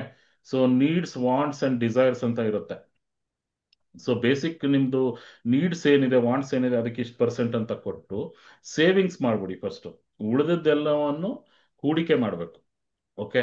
ಹಿಂಗ್ ಮಾಡಿದ್ರೇನೆ ಒಂದು ಸಂಪತ್ತನ್ನ ಸೃಷ್ಟಿ ಮಾಡಿಸ್ಲಿಕ್ಕೆ ಸಾಧ್ಯ. ಆ ಆ ಥರದ್ದು ವೆಲ್ತ್ ಕ್ಲಬ್ ಅಂತ ಶುರು ಮಾಡಿದೀವಿ, ಗೋಲ್ಡನ್ ವಾಯ್ಸ್ ವೆಲ್ತ್ ಕ್ಲಬ್ ಅಂತ ಶುರು ಮಾಡಿದೀವಿ. ಚೆನ್ನಾಗ್ ಆಗ್ತಾ ಇದೆ. ಇಲ್ಲೇ ಒಂದಷ್ಟು ಜನ ನಮ್ಮ ವೆಲ್ತ್ ಕ್ಲಬ್ ಸ್ಟೂಡೆಂಟ್ಸ್ ಬಂದಿದ್ದಾರೆ. ಆಕ್ಚುಲಿ ಡೈಲಿ ನಾವು ವೆಲ್ತ್ ಕ್ಲಬ್ ಆಕ್ಟಿವಿಟಿ ಮಾಡ್ತೀವಿ. ಇವತ್ತು ನಿಮ್ದು ಇಂಟರ್ವ್ಯೂ ಇದ್ದಿದ್ರಿಂದ ಅದು ಮಾಡಕ್ ಆಗಿಲ್ಲ, ಹಾಗಾಗಿ ಬರ್ತಾ ಇದ್ದಾರೆ. ಸೊ ಯಾರೇ ಈ ವಿಡಿಯೋ ನೋಡ್ತಾ ಇರೋರು, ನಿಮ್ಗೆ ಖಂಡಿತವಾಗ್ಲೂ ಒಂದು ಆರ್ಟಿಸ್ಟಿಕ್ ಆಗಿ, ಅಂದ್ರೆ ಆರ್ಟಿಸ್ಟ್ ಆಗಿರೋರು ಅಥವಾ ಆಗ್ಬೇಕು ಅನ್ಕೊಳ್ಳೋರು, ಅದ್ರ ಜೊತೆಗೆ ವೆಲ್ತ್ ಕ್ರಿಯೇಷನ್ ಮಾಡ್ಬೇಕಂದ್ರೆ ಖಂಡಿತವಾಗ್ಲೂ how to create multiple sources of income ಅಂತ ನಮ್ದೊಂದು ಗ್ರೂಪ್ ಇದೆ. ಅದರ ಲಿಂಕ್ ಅನ್ನು ನಾನು ಶೇರ್ ಮಾಡಿರ್ತೀನಿ ವಿಹಾನ್ ಅವ್ರ ಜೊತೆ. ನಿಮಗೆ ತಲುಪಿಸ್ತಾರೆ. ಖಂಡಿತ ಬನ್ನಿ, ಒಟ್ಟಾಗಿ ಕೆಲಸ ಮಾಡೋಣ. ಸೂಪರ್. ಆಕ್ಚುಲಿ ಒಂದು ಅದ್ಭುತವಾದ ವಿಷಯ ಹೇಳಿದ್ರು ಮಹೇಶ್. ಇದು ಆಕರ್ಷಣೆ ನಿಯಮದಲ್ಲಿ ನಾನು ಕೂಡ ಮತ್ತೆ ಮತ್ತೆ ಹೇಳಿದ್ದೀನಿ. ಆ ಬಹಳಷ್ಟು ಸರ್ತಿ ಏನಾಗುತ್ತೆ ಅಂದ್ರೆ, ಈ ಮುಖ್ಯವಾಗಿ ಕಲಾವಿದರಾಗಿರ್ಬೋದು ಅಥವಾ ಸಾಧಕರಾಗಿರ್ಬೋದು, ಯಾವುದೋ ಒಂದು ನಿಟ್ಟಿನಲ್ಲಿ ಸಂಪೂರ್ಣ ಶಕ್ತಿಯನ್ನ ಹಾಕ್ತಾ ನಾವು ಜೀವನದಲ್ಲಿ, ಅದೇ ಕಾರಿನ ಉದಾಹರಣೆ ಕೊಡ್ತೀನಿ ಯಾವಾಗ್ಲೂ, ಆರೋಗ್ಯ, ಬಾಂಧವ್ಯ, ವೃತ್ತಿ ಜೀವನ ಮತ್ತೆ ಹಣಕಾಸು, ನಾಲ್ಕರಲ್ಲೂ ನಮ್ಮ ಗಮನ ಸತತವಾಗಿ ಇರಬೇಕು. ನಾಲ್ಕರಲ್ಲೂ ನಮ್ಮ ಶಕ್ತಿ ಹಂಚಿಕೆ ಆಗ್ಬೇಕು. ನಾಲ್ಕರಲ್ಲೂ ನಾವು ಕೆಲಸ ಮಾಡಬೇಕು. ಆದ್ರೆ ನಾವು ಒಂದು ಗುರಿಯನ್ನ ಇಟ್ಕೊಂಡು, ಒಂದು ಕಲಾವಿದ ನಾನು, ಕಲೆಗೆ ನಾನು ಬೆಲೆ ಕೊಡ್ತೀನಿ, ಹಣ ನನಗೆ ಮುಖ್ಯ ಅಲ್ಲ ಅಂತ ಹೇಳ್ತಾ ಕಲೆ ಬಗ್ಗೆ ಮಾತ್ರ ಮಾತಾಡ್ತಾ, ಕಲೆ ಬಗ್ಗೆ ಮಾತ್ರ ಯೋಚಿಸ್ತಾ ಹೋದಾಗ, ಹೇಗೆ ನಾವು ಕಲೆಯನ್ನ ಸರಸ್ವತಿ ಅಂತೀವೋ ಹಾಗೆ ಹಣವನ್ನ ಲಕ್ಷ್ಮಿ ಅಂತೀವಿ. ನಾವು ಸರಸ್ವತಿನ ಮಾತ್ರ ಗೌರವ ಕೊಡ್ತಾ ಲಕ್ಷ್ಮಿಗೆ ನಾವು ಹಿಂದೇಟಾಕ್ದಾಗ ಲಕ್ಷ್ಮಿ ಕೂಡ ನಮ್ಮನ್ನ ಬಿಟ್ಟು ಹೋಗೋದು ಸಹಜ. ಹಾಗಾಗಿ ಲಕ್ಷ್ಮಿಗೂ ಅಷ್ಟೇ ಗೌರವ ಕೊಡಬೇಕು. ಮತ್ತೆ ಎಲ್ಲವೂ ಮುಖ್ಯ ಜೀವನದಲ್ಲಿ. ಹಣ ಇಲ್ಲದೆ ಏನೂ ಸಾಧ್ಯ ಇಲ್ಲ. ಸೊ ಹಣದ ಬಗ್ಗೆ ಮೊದಲು ನಮಗಿರುವ ಮಹೇಶ್ ಅವರು ಇನ್ನೊಂದು ಮಾತು ಹೇಳಿದ್ರು, ನಮ್ಮಲ್ಲಿ ಬಹಳಷ್ಟು ನಕಾರಾತ್ಮಕ ಚಿಂತನೆಗಳನ್ನ ತುಂಬಿಸ್ಬಿಟ್ಟಿದ್ದಾರೆ ಹಣದ ಬಗ್ಗೆ. ಹಣ ಅಂದ್ರೆ ಹೀಗೆ, ಹಣ ಕೇಳೋದು ತಪ್ಪು, ಹಣದ ಬಗ್ಗೆ ಯೋಚಿಸೋದು ತಪ್ಪು. ಸೊ ಇದರಿಂದಾನೇ ಎಷ್ಟೋ ಕಲಾವಿದರು ಹಣ ಕೇಳೋದಕ್ಕೆ ಮುಜುಗರ ಪಡ್ತಾರೆ. ಮತ್ತೆ ಹಣ ಖರ್ಚು ಮಾಡೋದಕ್ಕೆ ನಮ್ಮ ಮಿಡಲ್ ಕ್ಲಾಸ್ ಫ್ಯಾಮಿಲಿಗಳಲ್ಲಿ ಬಹಳಷ್ಟು ನಕಾರಾತ್ಮಕ ಚಿಂತನೆಗಳಿದೆ. ಹಾಗಾಗಿ ಅದನ್ನ ಕನ್ನಡದಲ್ಲಿ ತಿಳಿಸ್ಕೊಡ್ಬೇಕು, ಅದರ ಬಗ್ಗೆ ಮಾಹಿತಿ ಕೊಡ್ಬೇಕು. ಮತ್ತೆ ಇನ್ನೊಂದು ಅದ್ಭುತವಾದ ವಿಷಯ ಅಂದ್ರೆ, ಅವ್ರು ಇನ್ನೊಂದು ಮಾತು ಹೇಳಿದ್ರು, ಒಂದು ಕೆಲಸದಿಂದ ಮಾತ್ರ ನಾವು ದೊಡ್ಡ ಮಟ್ಟಕ್ಕೆ ಬೆಳೆಯೋದಕ್ಕೆ ಸಾಧ್ಯ ಇಲ್ಲ, ಅಥವಾ ಒಂದು ಯಾವುದೋ ಒಂದು ವೃತ್ತಿ, ಯಾವುದೋ ಒಂದು ಕೆಲಸ ಅಥವಾ ಯಾವುದೋ ಹೂಡಿಕೆ ಇಲ್ಲದೆ ನಾವೇನು ದೊಡ್ಡದಾಗಿ ಅಚೀವ್ ಮಾಡೋದಕ್ಕಾಗಲ್ಲ. ಹಾಗಾಗಿ ಅವರು ಮಹೇಶ್ ಅವರು ಮುಖ್ಯವಾಗಿ ಹೇಳ್ಕೊಡೋದ್ರಲ್ಲಿ ಅದು ನನಗ್ ಬಹಳ ಮುಖ್ಯ ಅಂತ ಅನ್ಸೋ ವಿಷಯ ಈಗ ಏನಪ್ಪಾ ಅಂದ್ರೆ, ನಮ್ಮ ಹಣ ನಮಗ್ ಕೆಲಸ ಮಾಡ್ಬೇಕು. ನಾವು ನಿದ್ದೆ ಮಾಡ್ತಾ ಇದ್ರೆ ಕೂಡ ನಮ್ಮ ಹಣ ನಮಗ್ ಕೆಲಸ ಮಾಡ್ಬೇಕು. ಮತ್ತೆ ನಮ್ಮ ಹಣ ಹೇಗೆಲ್ಲ ನಮ್ಗೆ ಬೇರೆ ಬೇರೆ ದಾರಿಗಳಲ್ಲಿ ಹಣವನ್ನ ನಾವು ಮಾಡ್ಬೋದು, ಇತರರಿಗೆ ಸಹಾಯ ಮಾಡ್ತಾ ಹಣವನ್ನ ನಾವು ಹೇಗೆ ಮಾಡ್ಬೋದು, ಮತ್ತೆ ನಮ್ಮ ಮನಸ್ಥಿತಿಯಿಂದ ಹಣವನ್ನ ಹೇಗೆ ಆಕರ್ಷಿಸಬಹುದು, ಇದರ ಬಗ್ಗೆ ಹೇಳ್ಕೊಡುವಂತ ಇನ್ನಷ್ಟು ಹೆಚ್ಚು ಗುರುಗಳು ನಮ್ಮ ಕನ್ನಡದಲ್ಲಿ ಬೇಕು. ಆ ನಿಟ್ಟಿನಲ್ಲಿ ಮಹೇಶ್ನವರು ಈ ವೆಲ್ತ್ ಕ್ಲಬ್ ಮಾಡ್ತಿರೋದು ನನಗ್ ಬಹಳ ಸಂತೋಷ. ಯಾಕಂದ್ರೆ ಈ 4 ಕ್ಷೇತ್ರಗಳಲ್ಲಿ ನಾವು ಎಷ್ಟರ ಮಟ್ಟಕ್ಕೆ ಸಮಸ್ಯೆಗಳನ್ನ ಎಕ್ಸ್ಪೀರಿಯನ್ಸ್ ಮಾಡ್ತಾ ಇರ್ತೀವಿ ಅಂದ್ರೆ, ಇದಕ್ಕೆ ನಾವ್ ಅಂದ್ಕೊಂಡಿರ್ತೀವಿ ಹೊರ ಪ್ರಪಂಚ ಕಾರಣ ಅಂತ. ಆದ್ರೆ ಈಗ ನಮಗ್ ಅರ್ಥ ಆಗಿರೋದು, ನಮ್ಮೊಳಗಿರುವ ಸೀಮಿತ ಭಾವನೆಗಳು, ಸೀಮಿತ ನಂಬಿಕೆಗಳು, ಇದೇ ನಮ್ಮನ್ನ ತಡೆ ಹಾಕ್ತಾ ಇರುತ್ತೆ, ಇದೇ ನಮ್ಮನ್ನ ಮುಂದಕ್ಕೆ ಹೋಗದೆ ತಡಿತಾ ಇರುತ್ತೆ. ಸೊ ಅದನ್ನ ನೀವು ಈ ರೀತಿ ಒಂದು ಸಜ್ಜನರ ಸಂಘ, ಈಗ ಮಹೇಶ್ ಅವರು ಒಂದು ವೆಲ್ತ್ ಕ್ಲಬ್ ಬಂದ್ರು, ಆ ರೀತಿ ಒಂದು ಕ್ಲಬ್ ಅಲ್ಲಿ ಇದ್ದಾಗ ಸತತವಾಗಿ ಅದ್ರ ಬಗ್ಗೆ ಮಾತಾಡ್ತಾ, ಚರ್ಚೆ ಮಾಡ್ತಾ, ಇನ್ನು ಬೇರೆ ಬೇರೆ ಗುರುಗಳ ಜ್ಞಾನವನ್ನ ಅವರು ನಿಮ್ಮ ಜೊತೆ ಹಂಚ್ಕೊಳ್ತಾ ಹೋದಾಗ ಖಂಡಿತ ನಮ್ಮೆಲ್ಲರ ಆ ಪ್ರಜ್ಞೆ, ಆ ಹಣದ ಬಗ್ಗೆ ನಮ್ಮ ಆಲೋಚನಾ ಕ್ರಮ ಏನಿದೆ, ನಮ್ಮ ಪ್ರಜ್ಞೆ ಏನಿದೆ, ಅದು ಬೆಳೀತಾ ಹೋಗುತ್ತೆ. ಆವಾಗ ಖಂಡಿತ ಕನ್ನಡದ ಕೋಟ್ಯಾಧಿಪತಿ ಒಬ್ಬ ಅಲ್ಲ, ಇಡೀ ಕರ್ನಾಟಕದಲ್ಲಿ ಪ್ರತಿಯೊಬ್ಬನು ಕೋಟ್ಯಾಧಿಪತಿ ಆಗ್ತಾನೆ. ಆ ಉದ್ದೇಶದಿಂದಾನೇ ಈ ಆರೆಂಜ್ ಕನ್ನಡಕ ಚಾನಲ್ ನಾನ್ ಮಾಡ್ತಾ ಇರೋದು. ಮಹೇಶ್ನವರು ಗೋಲ್ಡನ್ ವಾಯ್ಸ್ ಸಂಸ್ಥೆ ಮುಖಾಂತರ ಇವತ್ತು wealth club, daily practice magic ಇದೆಲ್ಲವನ್ನೂ ಮಾಡ್ತಾ ಇದ್ದಾರೆ. ಹಾಗಾಗಿ ಬಹಳ ಸಂತೋಷ ಮಹೇಶ್. ಅದಕ್ಕೆ ಖಂಡಿತ ನಮ್ಮ ಇಡೀ ಕಮ್ಯುನಿಟಿ ಯಾರೆಲ್ಲ ಈ ವಿಡಿಯೋ ನೋಡ್ತಾರೆ ಅವರು ಕೂಡ ನಿಮ್ಮನ್ನ ಕಾಂಟ್ಯಾಕ್ಟ್ ಮಾಡೋದಕ್ಕೆ ನನ್ನ ಕಡೆ ಏನ್ ಮಾಡೋದಕ್ಕಾಗುತ್ತೋ ಖಂಡಿತ ಮಾಡ್ತೀನಿ. ಸೊ ಖಂಡಿತ ಅದ್ರ ಜೊತೆಗೆ ಜನಗಳಿಗೆ ಒಂದು ಅವೇರ್ನೆಸ್ ಇರಲ್ಲ. ಏನೋ ಬರ್ತಾ ಇದೆ, ನಡ್ಕೊಂಡು ಹೋಗ್ತಾ ಇದೆ ಜೀವನ ಅಂತ ಅನ್ಕೊಂಡಿರ್ತಾರೆ. ಒಂದು ಸಣ್ಣ ಎಕ್ಸಾಂಪಲ್ ಕೊಡ್ತೀನಿ, ನಾನು ಒಂದು ಸರ್ವೆ ಹೇಳ್ತೀನಿ ನಿಮ್ ಜೊತೆ. ಖಂಡಿತ. ಅದಾದ್ಮೇಲೆ ನಿಮ್ಮ ಪ್ರಶ್ನೆಗಳು, ಯಾರಿಲ್ಲಿ ಬಂದಿದ್ದೀರಾ, ನಾವೇ ಮಾತಾಡೋದಕ್ಕಿಂತ ನಿಮ್ಮ ಪ್ರಶ್ನೆಗಳಿದ್ರೆ ಕೇಳಿದ್ರೆ ಅದ್ರ ಮೇಲೂ ಮಾತಾಡ್ತೀವಿ. ಅಫ್ಕೋರ್ಸ್ ನಾನು ಎಂಟರ್ಟೈನ್ ಮಾಡೋಕ್ಕೂ ರೆಡಿ ಇರೋದ್ರಿಂದ ನಿಮ್ಗೆ ಯಾವ್ದಾದ್ರು ವಾಯ್ಸ್ ಬೇಕನ್ಸಿದ್ರು ನೀವು ಕೇಳಬಹುದು. ಯಾವುದೇ ತರ ಮುಜುಗರ ಬೇಡ, ಯಾಕಂದ್ರೆ this is exclusively for orange Karnataka Vihaan ಅವ್ರಿಗೋಸ್ಕರ ನಾನು. ಓಕೆ, ಏನಂದ್ರೆ ವಿಹಾನ್ ನಾನು ಹೇಳ್ತೀನಿ, ಜಸ್ಟ್ ನೀವು ಒಂದ್ ಕಡೆ ಬರೀರಿ ಅಥವಾ ಕ್ಯಾಲ್ಕುಲೇಟ್ ಮಾಡ್ಕೊಂಡು ಹೇಳಿ ನನಗೆ. ಓಕೆ. 1920 ಇಂದ ಉಳಿದವರು ಬರ್ಕೋಬಹುದು. ನೀವು ಯಾರೆಲ್ಲ ಈ ವಿಡಿಯೋ ನೋಡ್ತಾ ಇದ್ದೀರಾ ಬರ್ಕೊಳ್ಳಿ ಒಂದ್ ಕಡೆ. ಜಸ್ಟ್ 1920, ಒಂದು 100 ವರ್ಷದ ಇತಿಹಾಸ ತಗೊಂಡಾಗ 2025 ಅಲ್ಲಿ ಇದೀವಿ ಅಂದ್ರೆ 100 ವರ್ಷದ ಹಿಂದೆ ಹೋದ್ರೆ, ಅವಾಗ ಒಂದು ಫ್ಯಾಮಿಲಿ, ಗಂಡ ಹೆಂಡತಿ, ಒಂದ್ 4 ಜನ ಮಕ್ಕಳು. ಅವಾಗೆಲ್ಲ 4 ಜನ ಇದ್ರು ಬಿಡಿ, ಅದಕ್ಕೆ ಹೇಳ್ತಾ ಇದೀನಿ, ಮಿನಿಮಮ್ 4 ಜನ, ಆಗೆಲ್ಲ ಡಜನ್ ಇದ್ರು. ಅದ್ದೂರಿಯಾಗಿ ಜೀವನ ಮಾಡ್ಬೇಕಂದ್ರೆ ತಿಂಗಳಿಗೆ ₹1 ಸಾಕಾಗ್ತಾ ಇತ್ತಂತೆ. ಎಷ್ಟು? ಹ್ಮ್ ಬರೀ ₹1. ಅದಾಗಿ ಪ್ರತಿ 20 ವರ್ಷಕ್ಕೆ ಚೇಂಜ್ ಆಗ್ತಾ ಹೋಗುತ್ತೆ ಈ ಪ್ಯಾಟ್ರನ್. ಹ್ಮ್ 1920 ₹1 ಇದ್ದದ್ದು 1940 ಬಂದ್ರೆ ಒಂದರ ಪಕ್ಕ ಒಂದು ಸೊನ್ನೆ ಸೇರಿಸಿ, ಎಷ್ಟು? ₹10. ಹ್ಮ್ ₹10 ಇದ್ರೆ 1940 ಅವರೇ ಸಿಕ್ಕಾಪಟ್ಟೆ ಏನು ಶ್ರೀಮಂತರು, ಲಕ್ಸುರಿ ಜೀವನ ನಡೆಸ್ತೀವಿ ಅಂತ ಹೇಳೋರಂತೆ. ಹ್ಮ್ 1960ಗೆ ಬಂದಾಗ 10ರ ಪಕ್ಕ ಇನ್ನೊಂದು ಸೊನ್ನೆ, ಎಷ್ಟಾಗತ್ತೆ? ₹100. ₹100. ₹100 ಇದ್ದವರು ಒಂದು ಗ್ರೇಟ್, ಒಂದು ಅಪ್ಪರ್, ಇದು ಏನೋ ರಿಚ್ ಪೀಪಲ್ ಅಂತ ಹೇಳೋರು. ಹ್ಮ್ ಅದಾದ್ಮೇಲೆ ಇನ್ನು 20 ವರ್ಷ ಅಂದ್ರೆ 1980s, ಹ್ಮ್ 100ರ ಪಕ್ಕ ಇನ್ನೊಂದು ಸೊನ್ನೆ ಹಾಕಿದ್ರೆ 1,000. ಸಾವಿರ. 1980s ಅಲ್ಲಿ ₹1,000 ಇದ್ರೆ ತುಂಬಾ ಅದ್ಭುತವಾದ ಜೀವನ ಮಾಡಬಹುದಿತ್ತು. ನಾನು ನೋಡಿದ್ದೀನಿ 1980s, ಆ ಟೈಮಲ್ಲೆಲ್ಲ, ನಾವು ಆ ಟೈಮಲ್ಲಿ ಬಾರ್ನ್ ಅಲ್ವಾ. ಹ್ಮ್ 1980s ಆದ್ಮೇಲೆ ನೆಕ್ಸ್ಟ್ 20 ವರ್ಷ ಅಂದ್ರೆ ಎಷ್ಟು? 2000. 2000. 2000 ಅಲ್ಲಿ 1,000 ಪಕ್ಕ ಇನ್ನೊಂದು ಸೊನ್ನೆ ಹಾಕಿದ್ರೆ 10,000. 10,000. ಹ್ಮ್ ಇದು ಬಹುಶಃ ಎಲ್ರಿಗೂ ಗೊತ್ತಿರುತ್ತೆ ಇದು. ಏನೋ 2000 ಅಲ್ಲಿ 10,000 ಇದ್ರೆ ಆರಾಮಾಗಿ ಮನೆಗೆ ದಿನಸಿ ಗಿನ್ಸಿ ಎಲ್ಲ ಬಂದ್ಬಿಡೋದು, ಆರಾಮಾಗಿ ಜೀವನ ಮಾಡ್ಬೋದಿತ್ತು. ನಿಮ್ಮ ಪೇಪರ್ ಬಿಲ್ಲು, ಕರೆಂಟ್ ಬಿಲ್ಲು ಎಲ್ಲವನ್ನು ಕಟ್ಕೊಂಡು, ಕೇಬಲ್ ಬಿಲ್ ಎಲ್ಲ ಕಟ್ಟು. ಈಗ 2000 ಆದ್ಮೇಲೆ 2020ಕ್ಕೆ ಬಂದಿದೀವಿ. ಈಗ ಆಲ್ರೆಡಿ 20 ಕಳೆದ 5 ವರ್ಷ ಬಂದ್ಬಿಟ್ಟಿದೀವಿ. ಸೊ 10,000 ಪಕ್ಕ ಇನ್ನೊಂದು ಸೊನ್ನೆ ಹಾಕಿದ್ರೆ ಎಷ್ಟು ಬೇಕಾಗತ್ತೆ? 1,00,000. 1,00,000 ಬೇಕು, ಖಂಡಿತ ಬೇಕೇ ಬೇಕು. ಬೆಂಗಳೂರಂತ ನಗರದಲ್ಲಿ ನೀವು ಒಂದು ಮನೆಯಲ್ಲಿ 4 ಜನ ಅದ್ದೂರಿಯಾಗಿ ಜೀವನ ಮಾಡ್ಬೇಕಂದ್ರೆ 1,00,000 ಮಿನಿಮಮ್ ಬೇಕೇ ಬೇಕು. ಆಲ್ರೆಡಿ 5 ವರ್ಷ ದಾಟ್ಬಿಟ್ಟಿದೀವಿ ನಾವು. Correct. 1,00,000ನ ಅದನ್ನ 4 ಭಾಗ ಡಿವೈಡ್ ಮಾಡ್ಕೊಂಡಿದ್ದೀನಿ. ಇನ್ನೊಂದು ಸೊನ್ನೆ ಹಾಕಿ, 2040 ಏನು ಬಹಳ ದೂರ ಇಲ್ಲ, ಇನ್ನು 15 ವರ್ಷಕ್ಕೆ ಬಂದೇ ಬಿಡುತ್ತೆ ಮಾತಾಡ್ತಾ ಮಾತಾಡ್ತಾ, ಹ್ಮ್ ಅಲ್ವಾ? ಸೊ 2040 ವೇಳೆಗೆ ಒಂದು ತಿಂಗಳಿಗೆ ಒಂದು ಕುಟುಂಬಕ್ಕೆ ಆ, ಒಟ್ಟು ಎಷ್ಟು ಇದು ಹಣ ಬೇಕಾಗುತ್ತೆ ಕುಟುಂಬ ನಿರ್ವಹಣೆಗಾಗಿ? 10,00,000. 10,00,000. ಸೊ ಕೆಲವರೆಲ್ಲ ಅದನ್ನ ಯೋಚನೆನೇ ಮಾಡ್ತಾ ಇಲ್ಲ. ಬರ್ತಾ ಇರೋ 20,000 25,000ಕ್ಕೆ ಸಮಾಧಾನ ಪಟ್ಕೊಂಡು ದೇವರೇ ನೀ ಕೊಟ್ ಅಂದ್ರೆ ನಾವು ಚಾನಲ್ಗಳನ್ನ ಓಪನ್ ಮಾಡ್ಕೊಳ್ತಾ ಇಲ್ಲ ಸ್ನೇಹಿತರೆ. ನಾನು ಮುಂಚೆ ಹಾಗೇ ಇದ್ದೆ. ಕಾಲೇಜಲ್ಲಿ ಒಂದು ಕಂಫರ್ಟ್ ಝೋನ್ ಅಲ್ಲಿ ಇದ್ದೆ, 9 to 5 ಜಾಬ್ ಮಾಡ್ಕೊಂಡು ಆರಾಮಾಗಿ. ನಾನು ಕೃತಜ್ಞನಾಗಿದ್ದೀನಿ, ಯಾಕಂದ್ರೆ ನನ್ನ ಕಾಲೇಜ್ ಬಗ್ಗೆ ಯಾವುದೇ ರೀತಿ ಕೆಟ್ಟದಾಗಿ ಮಾತಾಡಕ್ ಆಗಲ್ಲ. ಆ ಟೈಮಲ್ಲಿ ನನಗೆ ಅನ್ನ ಕೊಟ್ಟಿದೆ, ಹೆಸರು ಕೊಟ್ಟಿದೆ, ಇನ್ಫ್ಯಾಕ್ಟ್ ಹೆಣ್ಣು ಕೊಡ್ತಿರ್ಲಿಲ್ಲ ನನಗೆ. To be frank with you guys, ಮುಂಚೆ ಎಲ್ಲ ಕಲಾವಿದ್ರಂದ್ರೆ ಆ ಸಿನಿಮಾ ಮಾಡ್ತಿರೋ ಗೊತ್ತು, ನಿಮ್ಗೆ ಏನ್ ಕೆಲಸ, ತಿಂಗಳಿಗೆ ಎಷ್ಟು ಸಂಬಳ ಬರುತ್ತೆ, ಹಿಂಗೆ ಕೇಳೋರು. ಕಾಲೇಜಲ್ಲಿ ಲೆಕ್ಚರರ್ ಅನ್ನೋ ಕಾರಣಕ್ಕೆ ಹೆಣ್ಣು ಕೊಟ್ರು, ಅದು ಬೇರೆ ವಿಷಯ. ನನ್ನ ಹೆಂಡತಿ ತುಂಬಾ ಚೆನ್ನಾಗಿ ಅರ್ಥ ಮಾಡ್ಕೋತಾರೆ. ನಾನು ಬಿಡ್ತೀನಿ ಅಂದಾಗ್ಲೂ ಸಪೋರ್ಟ್ ಮಾಡಿದ್ರು, ಅಮ್ಮ ಸಪೋರ್ಟ್ ಮಾಡಿದ್ರು. ಇವರೆಲ್ಲ ಸಪೋರ್ಟ್ ಇಲ್ಲ ಅಂದ್ರೆ ನಾವ್ ಏನೂ ಮಾಡಕ್ ಆಗಲ್ಲ. But multiple sources of income ಇಲ್ಲದೆ ನೀವು ಒಂದು ಲಕ್ಸುರಿ ಜೀವನ ನಡ್ಸಕ್ ಆಗೋದಿಲ್ಲ. So Correct. ಆ ನಿಟ್ಟಿನಲ್ಲಿ ನಾನು ಯೋಚನೆ ಮಾಡೋದಾದ್ರೆ, ನಾನು ಕಾಲೇಜ್ ರಿಸೈನ್ ಮಾಡಿ 8 years ಆಗಿದೆ. ಈಗ ಹೇಳ್ಬೋದು ಫೈನಾನ್ಷಿಯಲಿ ಐ ಆಮ್ ಫ್ರೀ ಅಂತ ಹೇಳಕ್ ಇಷ್ಟಪಡ್ತೀನಿ. ಆಕ್ಚುಲಿ ಒಂದು ಸೇವಿಂಗ್ಸ್ ಮಾಡ್ಕೊಂಡು ಅದರಿಂದ ಬರೋ ಇನ್ಕಮ್ ಅಲ್ಲೇ ಹೂಡಿಕೆ ಮಾಡ್ಕೊಂಡು ಅದರಿಂದ ಬರೋ ಡಿವಿಡೆಂಡ್ಸ್ ಇಂದಾನೆ ಆರಾಮಾಗಿ ಜೀವನ ಮಾಡ್ಬೋದು ನಾವು.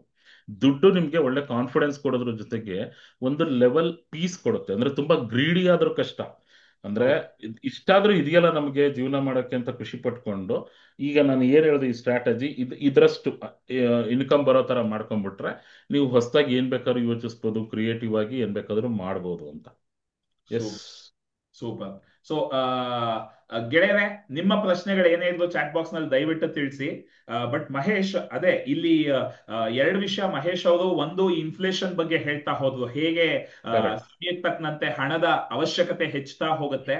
ಮತ್ತೆ ನಾವು ಹಣದುಬ್ಬರ. ಯಾವಾಗ ಈ ಕ್ಷಣದಲ್ಲಿ ನಮ್ಮ ಹತ್ರ ಜೀವನ ನಡೀತಾ ಇದೆ, ಮಾಮೂಲಿಯಾಗಿ ಏನೋ ಆಗ್ತಾ ಇದೆ ಅಂತ ಮಾತ್ರ ಯೋಚಿಸಂಗಿಲ್ಲ. ಸ್ವಲ್ಪ ಮುಂದಾಲೋಚನೆಯಿಂದ ಕೆಲಸ ಮಾಡಿದಾಗ ಮಾತ್ರನೇ ನಾವು ಜೀವನದಲ್ಲಿ ಒಂದು ಹಂತದಿಂದ ಇನ್ನೊಂದು ಹಂತಕ್ಕೆ, ಒಂದು ಮಟ್ಟದಿಂದ ಇನ್ನೊಂದು ಮಟ್ಟಕ್ಕೆ ಬೆಳೆಯೋದಕ್ಕೆ ಸಾಧ್ಯ.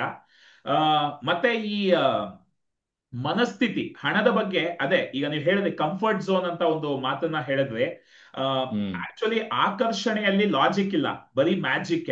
ನಾವು ಕರೆಕ್ಟ್, ಆಕ್ಚುಲಿ ಫಸ್ಟ್ ಕರೆಕ್ಟ್. ಮನ್ಸಲ್ಲಿ ಯೋಚನೆ ಬರಬೇಕು.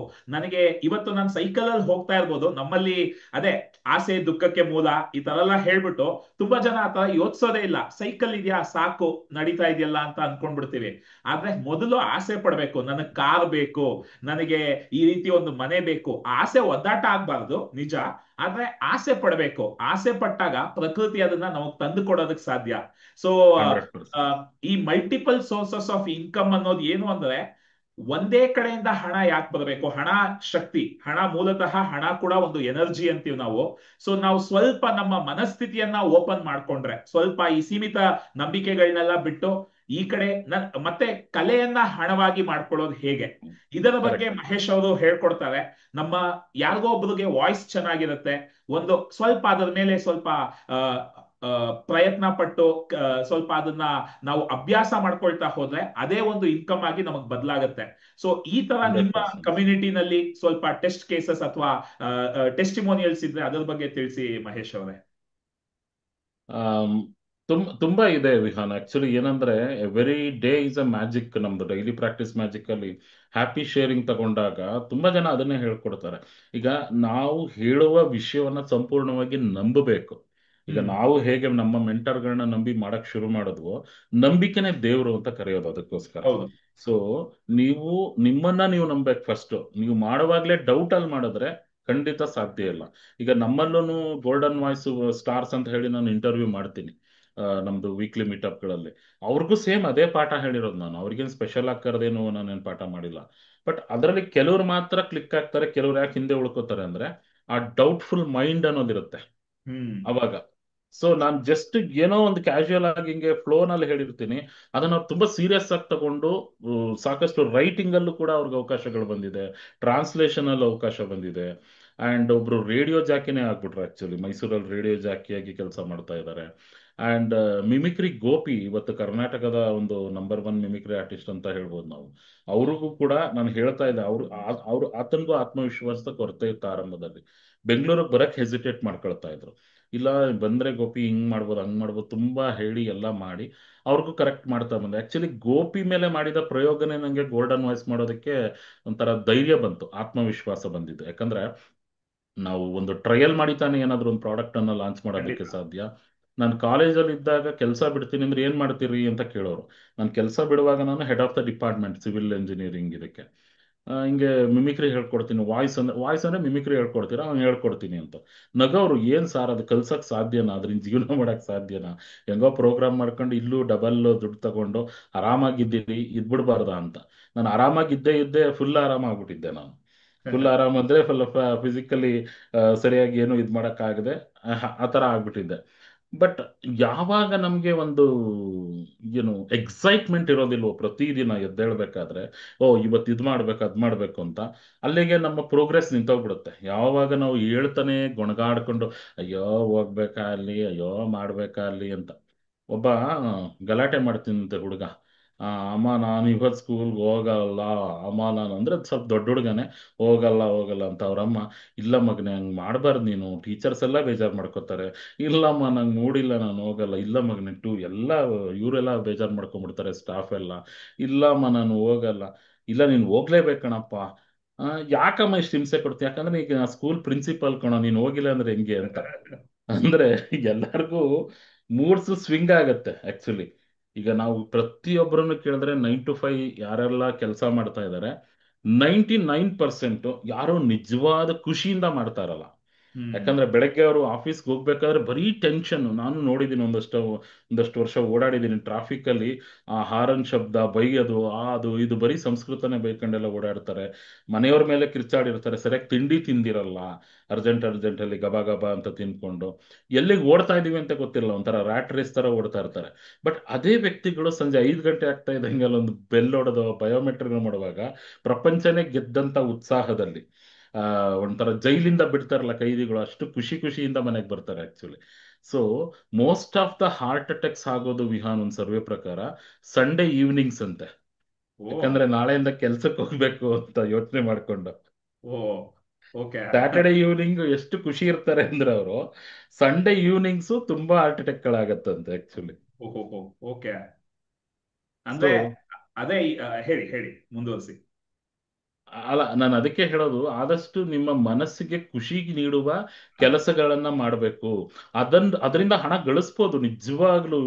ಈಗ ಯಾವ್ಯಾವ ತರ ಇದೆ ಅಂದ್ರೆ ನಾವು ಯೋಚ್ಸಕ್ ಆಗಲ್ಲ, ಆ ತರದೆಲ್ಲ ಫೀಲ್ಡ್ಗಳು ಬಂದ್ಬಿಟ್ಟಿದಾವೆ ಆಕ್ಚುಲಿ. ಅರೆ ಈ ತರದ ಒಂದು ಸರ್ವಿಸ್ ಇದೆಯಾ ಅಂತ ನಾವೇ ಯೋಚನೆ ಮಾಡ್ತೀವಿ ಆಕ್ಚುಲಿ. ಅದನ್ನೇ ಹೇಳೋದು, ಹೆಂಗೆ ಮೊಬೈಲ್ ಅನ್ನ ನಾವು ಡೈಲಿ ಅಪ್ಡೇಟ್ ಮಾಡಿಲ್ಲ ಅಂದ್ರೆ ಅದು ವರ್ಕ್ ಆಗಲ್ವೋ, ನಮ್ಮ AI ಆಕ್ಚುಲಿ ಇಂಟೆಲಿಜೆನ್ಸ್ ನಾವು ಅಪ್ಡೇಟ್ ಮಾಡ್ಕೊಂಡಿಲ್ಲ, ಬಂದಂತ ವಿಚಾರಗಳ ಬಗ್ಗೆ ತಿಳ್ಕೊಂಡಿಲ್ಲ ಅಂದ್ರೆ ಬಹಳ ಕಷ್ಟ ಆಗುತ್ತೆ ಜೀವನ. Super super. ಆ ಖಂಡಿತ ಈ ಮನಸ್ಥಿತಿ, ನಮ್ಮ ಆಲೋಚನಾ ಕ್ರಮ, ಇದೇ ನಮ್ಮ ಮುಖ್ಯವಾದ ಬಂಡವಾಳ. ಇದನ್ನ ನಾವು ಇದ್ರ ಮೇಲೆ ನಾವು ಕೆಲಸ ಮಾಡೋದಕ್ಕೆ ಶುರು ಮಾಡಿದ್ರೆ ಖಂಡಿತ ಅವಕಾಶಗಳಿಗೆ ಇವತ್ತು ಅಪರಿಮಿತ ಅವಕಾಶಗಳಿದೆ.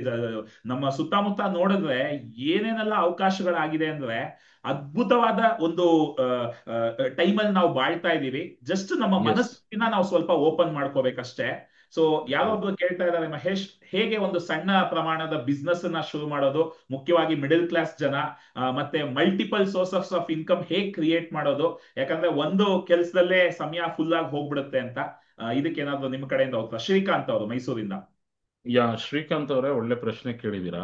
ಮೊದಲು ನಿಮ್ಗೆ ಏನೇನ್ ಇಷ್ಟ ಅಂದ್ರೆ, ಒಂದು ಸಿಂಪಲ್ ಆಗಿ ಹೇಳ್ತೀನಿ, ನೀವು ನನ್ನ ಫ್ರೀ ವರ್ಕ್ಶಾಪ್ ಬೇಕಿದ್ರೆ ಅಟೆಂಡ್ ಮಾಡ್ಬೋದು ಆಮೇಲೆ ಡೀಟೇಲ್ ಆಗಿ. ಒಂದು ಖಾಲಿ ಹಾಳೆ ತಗೊಳ್ಳಿ, ಒಂದು ಕಡೆ ನಿಮ್ಗೆ ಇಷ್ಟ ಆಗೋ ಒಂದು 10 ವ್ಯಕ್ತಿಗಳ ಹೆಸರನ್ನ ಬರ್ಕೊಳ್ಳಿ. ನಿಮ್ ಯಾರು ಬೇಕಾದ್ರೂ ಆಗ್ಬೋದು, ನಿಮ್ಮ ಅಪ್ಪ ಅಮ್ಮ, ಯಾರು ಬೇಕಾದ್ರೂ ಆಗ್ಬೋದು. ನಿಮ್ ಲೈಫಲ್ಲಿ ತುಂಬಾ ಇಷ್ಟ ಆಗೋ 10 ವ್ಯಕ್ತಿಗಳ ಹೆಸರನ್ನ ಪ್ರಯಾರಿಟಿ ವೈಸ್ ಬರ್ಕೊಳ್ಳಿ. ಇವರು ಫಸ್ಟ್ 2, 3 ಈ ತರ ನಂಬರ್ ಹಾಕೊಂಡು, ಅದಾದ್ಮೇಲೆ ಅದ್ರ ಮುಂದೆ ಅವ್ರಿಗೆ ಯಾವ ಕಾರಣಕ್ಕೆ ಇಷ್ಟ ಆಗ್ತಾ ಇದಾರೆ ಅಂತ ಬರ್ಕೊಳ್ಳಿ. ಹ್ಮ್. ಓಕೆ, ಇದು ನೀವು ಒಬ್ಬರೇ ಕುಳಿತುಕೊಂಡು ನೀವು ಮಾಡ್ಕೋಬೇಕು. ಅಲ್ಲಿ ಅವ್ರವ್ರದ್ದು ಗುಣಗಳು ಇಷ್ಟ ಆಗುತ್ತೆ, ಒಂದಷ್ಟು ಕ್ಯಾರೆಕ್ಟರ್ಸು, ಫೀಚರ್ಸು. ಸೊ ಅವೆಲ್ಲವನ್ನ ಕಂಬೈನ್ ಮಾಡಿದ್ರೆ ನೀವು ಆಗಿರ್ತೀರ ಆಕ್ಚುಲಿ. ನಿಮ್ಮನ್ನ ನೀವು ಅರ್ಥ ಮಾಡ್ಕೊಳ್ಳೋದು ಹಿಂಗೇನೆ. ಯಾಕಂದ್ರೆ ನಾವು ಏನೇ ಆಗಿದ್ರು, ಇವತ್ತು ನಾವು ಏನೇ ಮಾತಾಡ್ತೀವಿ ಅಂದ್ರು, ಚಿಕ್ಕ ವಯಸ್ಸಿನಿಂದ ನಾವು ನೋಡಿದ, ಕೇಳಿದ ವ್ಯಕ್ತಿಗಳ ಜೊತೆಗೆ ಏನು ಒಂದು ಸಂಪರ್ಕದಲ್ಲಿ ಇರ್ತೀವಿ, ಅವು ಎಲ್ಲರ ಒಂದು ಇನ್ಫ್ಲೂಯೆನ್ಸ್ ಇಂದ ನಾವು ಆಗಿರ್ತೀವಿ ಅಷ್ಟೇ. ಭೂಮಿಗೆ ಎಲ್ರೂ ಅಮ್ಮ ಅಂತ ಹತ್ಕೊಂಡೇ ಬರೋದು. ಅದಾದ್ಮೇಲೆ ಎಲ್ಲಿ ಯಾವ ವಾತಾವರಣದಲ್ಲಿ ಬೆಳಿತೀವಿ, ನಮ್ಮೇಲೆ ಯಾರು ಇನ್ಫ್ಲೂಯೆನ್ಸ್ ಮಾಡ್ತಾ ಇದ್ದಾರೆ, ಇವೆಲ್ಲವೂ ಮ್ಯಾಟರ್ ಆಗುತ್ತೆ. ಹಂಗೆ ನಮ್ಗೆ ಇಷ್ಟ ಆಗ್ತಾ ಹೋಗುತ್ತೆ ಕೆಲವು ಕೆಲಸಗಳು, ಕೆಲವು ವಿಷಯಗಳು. ನಾವು ಮಾತಾಡ್ತಾ ಇದೀವಿ ಅಂದ್ರು ಈ ಮಾತಿಗೂ ಕೂಡ ಕೆಲವು ಪ್ರಭಾವಗಳಿರ್ತವೆ. ನಮ್ಮ ಮೇಷ್ಟ್ರುಗಳಿರ್ಬೋದು, ಮೇಡಮ್ಗಳಿರ್ಬೋದು, ಅಥವಾ ಮನೆ ಅಂತ ಬಂದಾಗ ಅಪ್ಪ ಅಮ್ಮ ಎಸ್ಪೆಷಲಿ. ಹಂಗೆ ಕೇಳಿದ್ರೆ ರಾಜ್ಕುಮಾರ್ ಅವ್ರಿಗೆ ಅದ್ಭುತವಾದ ವಾಯ್ಸ್ ಇತ್ತು, ಅವರ 3 ಜನ ಮಕ್ಕಳಿಗೆ ಆ ತರ ಒಂದು ವಾಯ್ಸ್ ಇಲ್ಲ ಅಂತ ಯಾರೋ ಒಂದು ಡೌಟ್ ಕೇಳಿದ್ರು ನನಗೆ. ಯಾಕೆ ಹಂಗ ಆಗ್ತಿತ್ತು ಅಂತ ಅಂದ್ರೆ, ಅಣ್ಣವ್ರು ಎಷ್ಟು ಸ್ಪಷ್ಟವಾಗಿ ಸುಲಲಿತವಾಗಿ ನಿರರ್ಗಳವಾಗಿ ಕನ್ನಡ ಭಾಷೆ ಮಾತಾಡೋರು, ಮುತ್ತು ಉದ್ರದಂಗೆ ಇರ್ತಿತ್ತು ಅವರು. ಅಭಿಮಾನಿ ದೇವರುಗಳೇ, ಇವತ್ತಿನ ದಿನ ನಾವುಗಳು ಇಲ್ಲಿ ಸೇರ್ಕೊಂಡು ಈ ಒಂದು ಆಕರ್ಷಣೆ ನಿಯಮದ ಬಗ್ಗೆ ಮಾತಾಡ್ತಾ ಇದೀವೋ, ಅದು ನಮ್ಮ ಅಪ್ಪನವರ ಕಾಲದಿಂದಲೂ ಆಗಿತ್ತು, ಅದು ನಮ್ಮ ತಂದೆಯವರ ಕನಸು. ಅವ್ರಿಗೆ ಒಂದ್ಸಲ ತಿರುಪತಿಗೆ ಹೋದಾಗ ಅವರು ಆ ತಿಮ್ಮಪ್ಪನ ಧ್ಯಾನ ಮಾಡ್ತಾ ಕುಳಿತಿದ್ರಂತೆ. ತಿಮ್ಮಪ್ಪ ಅವರಿಗೆ ಪ್ರತ್ಯಕ್ಷ ಆಗಿ ಅವರ ಒಂದು ಇದರಲ್ಲಿ ಕನಸಿನಲ್ಲಿ ಹೇಳಿದ್ರಂತೆ, ನಿನ್ನ ಮಗ ಎಷ್ಟು ಎಷ್ಟು ಎತ್ತರಕ್ಕೆ ಬೆಳಿತಾನೆ ಅಂದ್ರೆ, ತಿರುಪತಿ ತಿಮ್ಮಪ್ಪನ ನೋಡೋದಕ್ಕೆ ಜನ ಸಾಗರ ಹೇಗೆ ಬರುತ್ತೋ ಆ ರೀತಿ ನಿನ್ನ ಮಗನನ್ನು ನೋಡೋಕೆ ಬರ್ತಾರೆ ನೋಡಿ ಜನ ಅಂತ ಹೇಳಿದ್ರಂತೆ. ಅದು ಅವರ ಅವರ ಅವರ ಹಿರಿಯರ ಒಂದು ಆಶೀರ್ವಾದ, ಆ ತಿರುಪತಿ ಒಂದು ಮಹಾತ್ಮೆ. ತಾವೆಲ್ಲರೂ ಇವತ್ತಿಷ್ಟು ದಿನ ಬಂದು ಇಷ್ಟೊಂದು ಜನ ಯಾಕಪ್ಪ ಸೇರ್ತಾರೆ? ರಾಜ್ಕುಮಾರ್ ನಾನು ಏನ್ ಮಾಡಿದ್ದೀನಿ, ಏನೂ ಮಾಡಿಲ್ಲ, ಅಲ್ಲೆಲ್ಲೋ ಎಮ್ಮೆ ಮೇಯಿಸ್ಕೊಂಡು ನಿಂತಿದ್ದವನ್ನ ಕರ್ಕೊಂಬಂದ್ಬಿಟ್ಟು ನೀವು ಇದನ್ನ ಮಾಡ್ಬೇಕು, ಕೃಷ್ಣನ ಪಾತ್ರ ಮಾಡಬೇಕು, ರಾಮನ ಪಾತ್ರ ಮಾಡ್ಬೇಕು ಅಂತ ತಾವುಗಳೇ ನಿಮ್ಮ ಬೇಕಾದಂತ ಪಾತ್ರಗಳನ್ನ ಮಾಡಿಸಿ ಈ ಮಕ್ಕಳಿಗೆ ಫ್ಯಾನ್ಸಿ ಡ್ರೆಸ್ ಅಂತ ಹೇಳ್ತಾರೆ ನೋಡಿ, ಆ ತರ ಬಣ್ಣನ ಹಾಕಿ ನೀವು ಸೆಲೆಬ್ರೇಟ್ ಮಾಡಿದ್ರಿ ಅಂತ ಸಂಭ್ರಮಿಸಿದ್ರಿ. ಹಾಗಾಗಿ ನೀವುಗಳು ಒಪ್ಕೊಂಡ್ರೆ ಮಾತ್ರ ರಾಜ್ಕುಮಾರ, ಇಲ್ಲಾಂದ್ರೆ ನಾನೊಬ್ಬ ಹಳ್ಳಿ ಗಮಾರ ಅಂತ ಹೇಳೋರು ಅಣ್ಣವರು. So super super super Mahesh, ಆ ಎಲ್ಲರೂ ಆ ತರ, super. Yes, thank you so much. ಆ ತರ ನಾವು ದೊಡ್ಡ ದೊಡ್ಡ ಸೆಲೆಬ್ರಿಟೀಸ್ ನ ಕೇಳ್ತಾ ಹೋದ್ರೆ ಗೂಸ್ ಬಂಪ್ಸ್ ಬರುತ್ತೆ ಅವ್ರ ವಿಚಾರಗಳನ್ನ. ಸೊ ಹಿಂಗೆ ಆ, ನೀವು ಬರ್ಕೋಬೇಕು ಅಲ್ಲಿ ಯಾರ್ಯಾರ್ದು ಇನ್ಫ್ಲೂಯೆನ್ಸ್ ಆಗಿದೆ ಅಂತ. ಕಮಿಂಗ್ ಬ್ಯಾಕ್ ಟು ಶ್ರೀಕಾಂತ್ ಅವ್ರ ಕ್ವಶನ್, ಅಲ್ಲಿ ಅವ್ರಿಗೆ ಏನೇನು ಇಷ್ಟ ಕ್ಯಾರೆಕ್ಟರ್ ಅದು ನೀವು ಆಗಿರ್ತೀರಾ. ಅದರಲ್ಲಿ ಯಾರಾದ್ರೂ ಬಿಸ್ನೆಸ್ ಮಾಡ್ತಾ ಇದ್ದಾರಾ, ಅಥವಾ ಬೇರೆ ಏನಾದ್ರೂ ಮಲ್ಟಿಪಲ್ ಸೋರ್ಸಸ್ ಇನ್ಕಮ್ ಮಾಡ್ತಾ ಇದ್ದಾರಾ, ಸಿಕ್ಕೇ ಸಿಗ್ತಾರೆ 10 ಜನಗಳಲ್ಲಿ. ಒಂದು ಸೋರ್ಸ್ ಆಫ್ ಇನ್ಕಮ್ ಮೇಲೆ ಅವರು ಡಿಪೆಂಡ್ ಆಗಿರಲ್ಲ. ಅವರಿಂದ ಒಂದು ಸಲಹೆನ ತಗೋಬಹುದು ನೀವು. ತಗೊಂಡು ನಿಮ್ಮ ಟೈಮ್ ಮ್ಯಾನೇಜ್ಮೆಂಟ್ ಸ್ಕಿಲ್ಸ್ ಅದೇನಿದೆ ಅದನ್ನ ಪ್ಲಾನ್ ಮಾಡಬೇಕು. ಫಸ್ಟ್ ಎಲ್ರಿಗೂ ದಿನ 24 ಗಂಟೆನೇ ಕೊಟ್ಟಿರೋದು ದೇವರು. ಅದನ್ನ ಹೆಂಗ್ ಬಳಸ್ಕೋತೀರಾ? ಅನ್ನೆಸೆಸರಿ ಮೊಬೈಲ್ ಆ್ಯಪ್ಗಳನ್ನು ಡಿಲೀಟ್ ಮಾಡಿ ಬಿಸಾಕಿ ದಯವಿಟ್ಟು. ಅನ್ನೆಸೆಸರಿ ವಾಟ್ಸಪ್ ಗ್ರೂಪಿಂದ ಮುಲಾಜಿಲ್ದೆ ಆಚೆ ಬನ್ನಿ. ನಿಮಗೆ ನೀವು ಟೈಮ್ ಮಾಡ್ಕೊಳ್ಳಿ ಸ್ನೇಹಿತರೆ. ನಿಮ್ಮ ಬಗ್ಗೆ ನೀವು ಯೋಚನೆ ಮಾಡಕ್ ಶುರು ಮಾಡಿ. ಚಿಕ್ಕ ವಯಸ್ಸಿಂದ ಒಂದು ಗ್ರಾಫ್ ಅಂತ ಇರುತ್ತೆ. ಜನ ನನ್ನನ್ನ ಈಗ ಕೆಲಸ ಮಾಡ್ತಾ ಇರೋದು ಬಿಟ್ಟು ಈ ಎಲ್ಲರೂ ಓದೋದೇ ಒಂದು, ಮಾಡೋ ಕೆಲಸನೇ ಬೇರೆ ಇರುತ್ತೆ. 90% ಜನ ಏನು ಓದಿರ್ತಾರೋ ಅವ್ರ ಡಿಗ್ರಿಗೂ ಅವ್ರು ಮಾಡೋ ಕೆಲಸಕ್ಕೂ ಸಂಬಂಧವೇ ಇರಲ್ಲ ವಿಹಾನ್.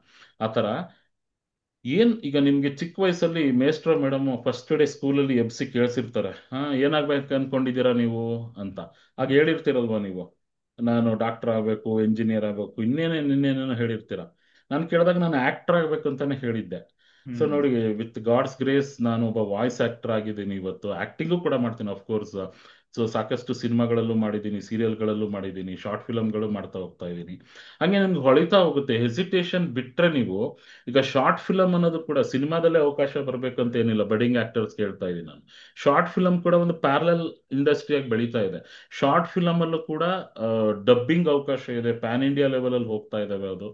ಆ ನಿಟ್ಟಿನಲ್ಲಿ ನೀವು ಯೋಚನೆ ಮಾಡ್ಬೋದು. ಏನೇ ಕೆಲಸ ಮಾಡಿ ನೀವು ಸಿಂಪಲ್ ಆಗಿ ಹೇಳ್ಬೇಕಂದ್ರೆ, ನಿಮ್ಗೆ ಮಲಗಿರೋವಾಗ ನಿದ್ದೆಗಣ್ಣಲ್ಲಿ ಎಬ್ಸಿ ಕೇಳಿದ್ರು ಬೇಜಾರು ಮಾಡ್ಕೊಳ್ಳದೆ ಮಾಡುವ ಕೆಲಸ ಯಾವುದು ಅಂತ ನೀವು ಕಂಡುಹಿಡ್ಕೊಂಡ್ರೆ, ಅದು ನಿಮ್ಮ ಸೆಕೆಂಡ್ ಸೋರ್ಸಸ್ ಆಫ್ ಇನ್ಕಮ್ ಆಗಿ ಸ್ಟಾರ್ಟ್ ಮಾಡ್ಬೋದು ನೀವು.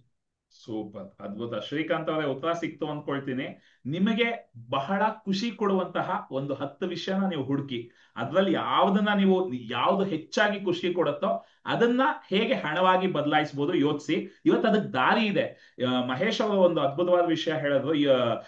ಆಕ್ಚುಲಿ ನಮ್ಗೆ ಇಷ್ಟಪಡೋ ಒಂದು ವಿಷಯ ಮೊದ್ಲೆಲ್ಲ ನಾವು ಮಾಡೋದಕ್ಕೆ ಅವಕಾಶ ಇಲ್ಲದೆ ಹೋಗ್ತಿತ್ತು. ಯಾಕಂದ್ರೆ ಒಂದು ಕೆಲ್ಸದಲ್ಲಿ ಸಿಕ್ಕಾಕೊಂಡ್ಬಿಟ್ರೆ ಅದೊಂದೇ ಜೀವನ ಆಗೋಗ್ತಾ ಇತ್ತು.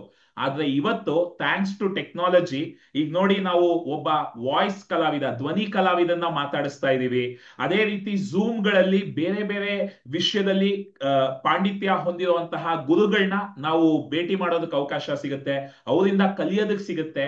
ಸೊ ಮನೆಯಲ್ಲೇ ಕೂತ್ಕೊಂಡು ಹೌಸ್ ವೈಫ್ಗಳು ಮನೆಯಲ್ಲಿ ಕೆಲಸ ಎಲ್ಲ ಮುಗಿಸ್ಬಿಟ್ಟು ಒಂದು ಆಕರ್ಷಣೆಯ ನಿಯಮದ ಬಗ್ಗೆ, ಹೀಲಿಂಗ್ ಬಗ್ಗೆ ಕಲ್ತ್ಕೊಂಡು ಅದರಿಂದ ಇವತ್ತು ಲಕ್ಷಾಂತರ ರೂಪಾಯಿ ದುಡಿತಾ ಇದ್ದಾರೆ. ಮತ್ತೆ ನಮಗೆ ಖುಷಿ ಕೊಡೋ ವಿಷಯವನ್ನ ನಾವು ಮಾಡ್ತಾ ನಾವು ದುಡಿಯೋದಕ್ಕೆ ಶುರು ಮಾಡಿದ್ರೆ, ನನಗ್ ಗೊತ್ತಿರೋ ತರ ಈ ಹಾರ್ಟ್ ಅಟ್ಯಾಕ್ ಎಲ್ಲ ತುಂಬಾ ಕಡಿಮೆ ಆಗುತ್ತೆ. ಕರೆಕ್ಟ್. ಹಾರ್ಟ್ ಅಟ್ಯಾಕ್ ಇರ್ಲಿ, ಇರೋವರೆಗೂ ಎಲ್ಲಿವರೆಗೂ ಈ ಭೂಮಿ ಮೇಲೆ ಇರ್ತೀವೋ ಖುಷಿಯಾಗಿ ಬಾಳೋದಕ್ಕಾಗತ್ತೆ. ಮತ್ತೆ ನಾವು ಆಕರ್ಷಣೆಯ ನಿಯಮದ ಮೂಲ ತತ್ವನೇ ನಮ್ಮ ಎನರ್ಜಿ ಫ್ರೀಕ್ವೆನ್ಸಿ. ಅದು ಯಾವಾಗ್ಲೂ ಹೈ ಆಗಿದ್ರೆ ನಾವ್ ಏನೇ ಇಷ್ಟಪಟ್ಟರು ಅದನ್ನ ಆಕರ್ಷಿಸೋದಕ್ ಸಾಧ್ಯ.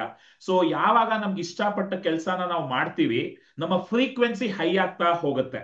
ಮತ್ತೆ ಇವತ್ತು ಅದನ್ನ ಹೇಳ್ಕೊಡೋದಕ್ಕೆ ಇದನ್ನೆಲ್ಲ ಅಫ್ಕೋರ್ಸ್ ನಾವು ಬಹಳ ವರ್ಷಗಳಿಂದ ಕಲ್ತ್ಕೊಂಡ್ ಬಂದಿರೋ ಒಂದು ವಿಷಯ ಸಡನ್ ಆಗಿ ಯಾರೊಬ್ರು ಹೇಳಿದ್ರಿಂದ ಬದಲಾಗ್ಬಿಡಲ್ಲ. ಆದ್ರೆ ಈ ರೀತಿ ಒಂದು ಸಜ್ಜನರ ಸಂಘ, ಈಗ ಮಹೇಶ್ ಅವರು ಒಂದು ವೆಲ್ತ್ ಕ್ಲಬ್ ಅಂತ ಹೇಳಿದ್ರು, ನಮ್ಮ ಆರೆಂಜ್ ಕನ್ನಡಕ ತಂಡದಿಂದ ಹೀಲಿಂಗ್ ಕ್ಲಬ್ ಮಾಡ್ತೀವಿ. ಇದೆಲ್ಲ ಸಂಘಗಳು ಆನ್ಲೈನ್ ಅಲ್ಲಿ ನಾವು ಮನೆಯಲ್ಲೇ ಕೂತ್ಕೊಂಡು ಈ ರೀತಿ ಕಲ್ತ್ಕೊಂಡು ಅದನ್ನ ಅಭ್ಯಾಸ ಮಾಡ್ತಾ ಮಾಡ್ತಾ ಮಾಡ್ತಾ ಖಂಡಿತ ನಮ್ಮ ಮನಸ್ಥಿತಿ ಬದಲಾಗುತ್ತೆ, ನಮ್ಮ ಆಲೋಚನಾ ಕ್ರಮ ಬದಲಾಗುತ್ತೆ. ಅದು ಬದಲಾದಾಗ ಖಂಡಿತ ನಮ್ಮ ಜೀವನ ಕೂಡ ಬದಲಾಗುತ್ತೆ. ಸೊ ಇವತ್ತು ದೊಡ್ಡ ದೊಡ್ಡ ನಮ್ಮ ಸ್ಫೂರ್ತಿ ಕೊಟ್ಟಂತಹ ದೊಡ್ಡ ದೊಡ್ಡ ವ್ಯಕ್ತಿಗಳ ಮಾತುಗಳನ್ನ ಕೇಳೋ ಅವಕಾಶ ಇದೆ. ಯೂಟ್ಯೂಬ್ ಹೋದ್ರೆ ಈಗ ಮಹೇಶ್ ಅವರು ಅಣ್ಣ ಅವ್ರನ್ನ ನಮ್ ಕಣ್ಮುಂದೆ ಒಂದ್ ನಿಮಿಷ ಹಾಗೆ ತಂದುಬಿಟ್ರು, ಆದ್ರೆ ಅಣ್ಣ ಅವರ ಮಾತುಗಳನ್ನ ಕೇಳೋ ಅವಕಾಶ ಇದೆ, ದೊಡ್ಡ ದೊಡ್ಡ ಸಾಧಕರ ಮಾತುಗಳನ್ನ ಕೇಳೋ ಅವಕಾಶ ಇದೆ. ಅದು ನಿಮ್ಮ ತಲೆನಲ್ಲಿ ನೀವು ಹೆಚ್ಚು ಸಮಯ ಮಾಡಿಕೊಂಡು ಅದನ್ನ ನಿಮ್ಮ ತಲೆಗೆ ಕೊಡ್ತಾ ಹೋದ್ರೇನೆ ನಿಮ್ಮ ಮನಸ್ಥಿತಿ ಬದಲಾಗುತ್ತೆ. ಅದ್ಭುತ. ಇನ್ನೇನಾದ್ರೂ ಪ್ರಶ್ನೆಗಳಿದ್ರೆ ಕೇಳ್ಬೋದು ಗೆಳೆಯರೆ. ಸೊ ಮಹೇಶ್ ಅವರೇ, ನಿಮ್ಮ ಈ ಆಕರ್ಷಣಾ ನಿಯಮದ ಪಯಣ ಶುರು ಮಾಡಿ ಅದರಿಂದಾನು ಇವತ್ತು ನೀವು ವೆಲ್ತ್ ಕ್ಲಬ್ ಅಂತ ಮಾಡಿ ಅದ್ರ ಮುಖಾಂತರನು ಬಹಳಷ್ಟು ಜನಕ್ಕೆ ಹೇಳ್ಕೊಡ್ತಾ ಇದ್ದೀರಾ. ಮತ್ತೆ ಈ ವಾಯ್ಸ್, ಮುಖ್ಯವಾಗಿ ಈ ವಾಯ್ಸ್ ಇಂದ ಹಣ ಮಾಡೋದು ಹೇಗೆ, ಮತ್ತೆ ವಾಯ್ಸ್ ಬರೀ ಚೆನ್ನಾಗಿ ಮಾತಾಡೋದಷ್ಟೇನಾ, ಅಥವಾ ಆ ವಾಯ್ಸ್ ಇಂದ ಬೇರೆ ಏನ್ ಅಡ್ವಾಂಟೇಜಸ್ ಇದೆ ಅದ್ರ ಬಗ್ಗೆ ಸ್ವಲ್ಪ ಹೇಳ್ಬೋದಾ? ವಾಯ್ಸ್ ಇಂದ ತುಂಬಾನೇ ಯೂಸ್ ಇದೆ ವಿಹಾನ್ ಅವ್ರೆ, ಅದನ್ನೇ ಹೇಳೋದು. Every face has a voice and every voice has a face ಅಂತ ಹೇಳ್ತೀವಿ ನಾವು. ಈಗ ನಮ್ಮ ಮುಖಕ್ಕೂ ನಮ್ಮ ಧ್ವನಿಗೂ ಹೋಲಿಕೆ ಆಗ್ಬೇಕು, ಅದು ಮ್ಯಾಚ್ ಆಗ್ಬೇಕು. ಅವಾಗಷ್ಟೇ ಆ ವ್ಯಕ್ತಿ ಬಗ್ಗೆ ಒಂಥರ ಗೌರವ ಮೂಡುತ್ತೆ. ಇಲ್ಲಾಂದ್ರೆ ಕಾಮಿಡಿಯಾಗಿ ನೋಡಕ್ ಶುರು ಮಾಡ್ತಾರೆ. ಈಗ ನಾನು ಈ ತರ ಮಾತಾಡಕ್ ಅಕಸ್ಮಾತ್ ಗೋಲ್ಡನ್ ವಾಯ್ಸ್ ಅಂತ ಹೇಳಿ ವಾಯ್ಸ್ ಕೋಚ್ ಅಂತ ಹೇಳ್ಕೊಂಡು ನಾನು ಈ ವಾಯ್ಸ್ ಅಲ್ಲಿ ಮಾತಾಡಿದಾಗ ಕನ್ವಿನ್ಸ್ ಆಗ್ತಾರೆ. ಅದ್ ಬಿಟ್ಬಿಟ್ಟು ಎಲ್ರಿಗೂ ನಮಸ್ಕಾರ, ಇವತ್ತು ನಾವು ಒಂದು ಗೋಲ್ಡನ್ ವಾಯ್ಸ್ ಅಂತ ಮಾಡ್ತೀನಿ, ನೀವೆಲ್ಲ ಬಂದು ವಾಯ್ಸ್ನ ಗೋಲ್ಡ್ ಮಾಡ್ಕೊಳ್ಳಿ ಅಂತ ಹಿಂಗೇನಾದ್ರು ಇದ್ದಿದ್ರೆ ನನ್ನ ವಾಯ್ಸ್ ಬಹುಶಃ ಡೌಟ್, ನಿಮ್ಮ ವಾಯ್ಸ್ ಫಸ್ಟ್ ಸರಿ ಮಾಡ್ಕೊಳ್ಳಿ ಅಂತ ಹೇಳೋರು. ಹಾಗೆ ಆ ಕಾನ್ಫಿಡೆನ್ಸ್ ಕೊಡುತ್ತೆ ನಿಮಗೆ ಫಸ್ಟ್, ವ್ಯಕ್ತಿತ್ವದಲ್ಲಿ ಒಂದು ಆತ್ಮವಿಶ್ವಾಸ ಬರುತ್ತೆ. ಅದನ್ನ ಕಂಟಿನ್ಯೂಸ್ ಒಂದು ಪ್ರಾಕ್ಟೀಸ್ ಇಂದ ನಾವು ಇಂಪ್ರೂವ್ ಮಾಡ್ಕೋಬಹುದು. ಯಾಕಂದ್ರೆ ನಾನೇ ಒಂದಷ್ಟು ಕೇಸ್ ಸ್ಟಡೀಸ್ ನಮ್ಮಲ್ಲಿದೆ. ದಿ ಗೋಲ್ಡನ್ ವಾಯ್ಸ್ ಸ್ಟುಡಿಯೋ ಅಂತ ನಮ್ಮ ಚಾನಲ್ ಇದೆ, ಅಲ್ಲಿ ತುಂಬಾನೇ ಟೆಸ್ಟಿಮೋನಿಯಲ್ಸ್ ಇದೆ, ನೀವುಗಳು ನೋಡ್ಬೋದು. ಜಸ್ಟ್ ಹ್ಮ್ ನಂದು ನಂಬರ್, ವಾಟ್ಸಪ್ ನಂಬರ್ ಇದೆ, ನಿಮಗೆ ಧ್ವನಿ ಬಗ್ಗೆ ಏನೇ ಡೌಟ್ಸ್ ಇದ್ರು ವಿಹಾನ್ ಅವ್ರು ಹಾಕ್ತಾರೆ. ಅದು 9241074405. ಈ ವಾಟ್ಸಪ್ ನಂಬರ್ಗೆ ಮೆಸೇಜ್ ಕಳಿಸಿದ್ರೆ ನಿಮ್ಗೆ ಆಟೋಮೆಟಿಕ್ ಒಂದು ರಿಪ್ಲೈ ಬರುತ್ತೆ. ಅದರಿಂದ ನಮ್ದು ಮುಂದಿನ ಕಾರ್ಯಾಗಾರ ಬಗ್ಗೆ, ನಮ್ಮ ಯೂಟ್ಯೂಬ್ ಚಾನಲ್ ಬಗ್ಗೆ, ನಮ್ಮ ಯೂಟ್ಯೂಬ್ ಚಾನಲ್ ಸಬ್ಸ್ಕ್ರೈಬ್ ಮಾಡ್ಕೊಂಡ್ರು ಹೊಸ ಹೊಸ ವಿಷಯ ನನ್ನ ಧ್ವನಿ ಬಗ್ಗೆ ಏನೇನು ಹೇಳ್ತೀನಿ ಅದನ್ನ ನೀವು ಮಾಡ್ತಾ ಹೋಗ್ಬೋದು. ಈಗ ಮುಂಚೆ ಅದೇ ತರಕಾರಿ ಮಾರೋರ್ದೆಲ್ಲ ಹೇಳ್ತಿದ್ದೆ ನಾನು ಎಕ್ಸಾಂಪಲ್, ಕರೆಕ್ಟ್. ಗಂಟಲು ಶೋಷಣೆ ಅಂತ ಕರಿತೀವಿ ಅದು, ಪ್ರತಿದಿನ ಹೇಳಿದ್ನೇ ಹೇಳ್ಬೇಕಂದ್ರೆ. ಈಗ ಅಡ್ವಾನ್ಸ್ ಟೆಕ್ನಾಲಜಿನ ಅದಕ್ಕೆ ಬ್ಲೆಂಡ್ ಮಾಡ್ಕೊಂಡ್ರೆ, ಅಪ್ಡೇಟ್ ಆದ್ರೆ ಒಂದ್ಸಲ ಅನೌನ್ಸ್ ಮಾಡ್ಬಿಡ್ತಾನ ಅವನು, ಒಂದ್ಸಲ ಅನೌನ್ಸ್ ಮಾಡ್ಬಿಟ್ಟು ರೆಕಾರ್ಡ್ ಮಾಡ್ಬಿಟ್ಟು ಇಟ್ಬಿಡ್ತಾನ ಅವನು. ಅವ್ನ ಪಾಡ್ಗವನ್ನೆಲ್ಲೋ ಬೀಡಿ ಸೇಕೊಂಡು ನಿಂತಿರ್ತಾನ ಅವನು. ಬೆಳಗ್ಗೆಯಿಂದ ಸಂಜೆವರೆಗೂ ಅದು ಬ್ಯಾಟ್ರಿ ಚಾರ್ಜ್ ಆಗಿದ್ರೆ ಅದ್ರ ಪಾಡ್ಗದು ಹೇಳ್ತಾ ಇರತ್ತೆ, ಮತ್ತೆ ಮತ್ತೆ ಹೇಳೋ ಅವಶ್ಯಕತೆ ಇಲ್ಲ. ಕರೆಕ್ಟ್. ಹಂಗಾಗಿ ಈಗ ಸಾಕಷ್ಟು ವಿಷಯ ಇದೆ. ಎಐ, ಆರ್ಟಿಫಿಷಿಯಲ್ ಇಂಟೆಲಿಜೆನ್ಸ್ ಇಂದ ಕ್ಲೋನಿಂಗ್ ಇದೆ. ಬಟ್ ಅದಕ್ಕೆಲ್ಲ ಕೋಡ್ ಬರೆಯೋದನ್ನ ಸ್ವಲ್ಪ ಕಲ್ತ್ಕೋಬೇಕು, ಪ್ರಾಂಪ್ಟ್ ಮಾಡೋದನ್ನ ಕಲ್ತ್ಕೋಬೇಕು ನೀವು. ಅದನ್ನೇ ಒಂದು ಸಂಘ ಅಂತ ಇದ್ದಾಗ ಅದ್ರ ಎನರ್ಜಿ ಬೇರೆ ಲೆವೆಲ್ ಅಲ್ಲಿ ಇರ್ತದೆ. ನೀವು ಪ್ರತಿದಿನ ಅಭ್ಯಾಸ ಮಾಡೋದ್ರಿಂದ, ನೀವು ಬಂದ್ರೆ ನಮ್ಮ ಗೋಲ್ಡನ್ ವಾಯ್ಸ್ ಫ್ಯಾಮಿಲಿಗೆ ಖಂಡಿತವಾಗ್ಲೂ ಧ್ವನಿಯಲ್ಲಿ ಹೇಗೆ ನೀವು ಒಂದಷ್ಟು ಸಂಪತ್ತನ್ನ ಸೃಷ್ಟಿ ಮಾಡೋದು ಅನ್ನೋದ್ರ ಬಗ್ಗೆ ಕೂಡ ಮಾಹಿತಿ, ಕಾರ್ಯಾಗಾರ ಪ್ರತಿಯೊಂದು ಇರುತ್ತೆ. ಸೊ ಹಾಗಾಗಿ ನೀವು ಹೆಸಿಟೇಷನ್ ಇಟ್ಕೊಳ್ಳದೆ, ಯಾರಿಗೆಲ್ಲ ಆಸಕ್ತಿ ಇದೆ ಬನ್ನಿ, ಒಂದು ವಾಟ್ಸಪ್ ಮಾಡಿ. ನಾನು ಅದ್ರ ಗ್ರೂಪ್ ಲಿಂಕ್ ಅನ್ನು ಕಳಿಸಿರ್ತೀನಿ, ವಿಹಾನ್ ಅವ್ರ ಜೊತೆ ಶೇರ್ ಮಾಡಿರ್ತೀನಿ. ಅದು ಹಾಕಿರ್ತಾರೆ ಅವರು ಡಿಸ್ಕ್ರಿಪ್ಷನ್ ಅಲ್ಲಿ, ನೋಡ್ಕೊಂಡು ಬರ್ಬೋದು. ಮತ್ತೆ ಕಮೆಂಟ್ ಸೆಕ್ಷನ್ ಅಲ್ಲೂ ಏನಾದರೂ ಕ್ವಶನ್ಸ್ ಇದ್ರೆ ಕೇಳ್ಬೋದು ನೀವು. ಸೊ ನಾನು ಈ ವಿಡಿಯೋ ಮತ್ತೊಮ್ಮೆ ನೋಡಿ ಅದಕ್ಕೆ ನಿಮ್ಗೆ ರಿಪ್ಲೈ ಕೂಡ ಮಾಡ್ತೀನಿ ಅಂತ ಹೇಳ್ತಾ, ಮತ್ತೇನಾದ್ರೂ ಕ್ವಶನ್ಸ್ ಇದ್ರೆ ಇಲ್ಲಿ ಲೈವ್ ಇದ್ದಿರೋದನ್ನ ಕೇಳ್ಬೋದು. ಸೊ ಇಲ್ಲಿ ಎಲ್ಲಾರು ಕ್ವೆಶನ್ಸ್ ಆಗಿದೆ, ಎಲ್ಲಾರು ತುಂಬಾ ಕಮೆಂಟ್ ಅಲ್ಲಿ ಅಪ್ರಿಶಿಯೇಟ್ ಮಾಡಿದ್ದಾರೆ. ಮಹೇಶ್, ನನಗೂ ಬಹಳ ರೋಮಾಂಚನಕಾರಿಯಾಗಿತ್ತು ನೀವು ಅಣ್ಣವ್ರನ್ನ ನಮಗೆ ಪರಿಚಯಿಸಿದ್ದು. ಇನ್ನೊಂದು ಎರಡ್ ಮೂರ ಥ್ಯಾಂಕ್ ಯು. ನಿಮ್ಮ ಫೇವರೇಟ್ ವಾಯ್ಸಸ್ ಗಳನ್ನ ನಮಗ್ ಪರಿಚಯ ಮಾಡಿಸ್ಬೋದಾ? ಇನ್ನೊಮ್ಮೆ ನಾನ್ ಹಾ, ಕೇಳಿದ ಕೆಲವೊಂದಲ್ಲ, ಬಟ್ ಆದ್ರೂ ದಯವಿಟ್ಟು ಮತ್ತೊಮ್ಮೆ. ಅದೇ ಈಗ ಧ್ವನಿಯಲ್ಲಿರೋ ಒಂದೆರಡು ಟೆಕ್ನಿಕ್ ಮೂಲಕ ನಾನು ಎಂಟರ್ಟೈನ್ ಮಾಡಕ್ ಇಷ್ಟಪಡ್ತೀನಿ. ನೀವು ಪ್ರಪಂಚದ ಯಾವುದೇ ಒಬ್ಬ ವಿಲನ್ ನೋಡಿದ್ರೆ ಅವರು ಬೇಸ್ ವಾಯ್ಸ್ ಇಟ್ಕೊಂಡೆ ವಿಲನ್ ಆಗಿ ಆಕ್ಟ್ ಮಾಡಿರ್ತಾರೆ. ಹ್ಮ್ ಒಂದು ಹಸ್ಕಿ ವಾಯ್ಸ್ ಇಟ್ಕೊಂಡು ವಿಲನ್ ಆಗಕ್ ಚಾನ್ಸೇ ಇಲ್ಲ. ಫಾರ್ ಎಕ್ಸಾಂಪಲ್, ದಿನೇಶ್, ಆಮೇಲೆ ಹಂಗೇನೆ ಕಮಿಡಿಯನ್ ಆಗ್ಬೇಕಂದ್ರೆ ಹಸ್ಕಿ ವಾಯ್ಸ್ ಬೇಕಾಗತ್ತೆ.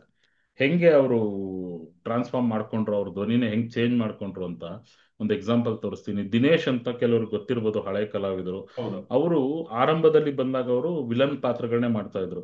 ಸಿ ಐ ಡಿ ರಾಜಣ್ಣ ಇದ್ರಲ್ಲೆಲ್ಲ, ಅದ್ರಲ್ಲಿ ವಾಯ್ಸ್ ಹೆಂಗಿದೆ, ಅವ್ರು ಸ್ವಲ್ಪ ಬೇಸ್ ವಾಯ್ಸ್. ಲೇ ಸಿ ಐ ಡಿ ರಾಜ, ನಿನ್ನ ಸುಮ್ಮನೆ ಬಿಡಲ್ಲ ಕಣೋ, ಏನ್ ಅನ್ಕೊಂಡಿದ್ಯಾ, ಹಿಂಗ್ ಮಾತಾಡೋರು. ಭಾಸ್ಕರ್ ಹಿಂಗಿರೋದು ಬೇಸ್ ವಾಯ್ಸ್. ಅದೇ ದಿನೇಶ್ ಅವರು ಕಾಮಿಡಿ ಮಾಡಕ್ ಬಂದಾಗ ಬೇಸ್ ವಾಯ್ಸ್ ನ ಚೇಂಜ್.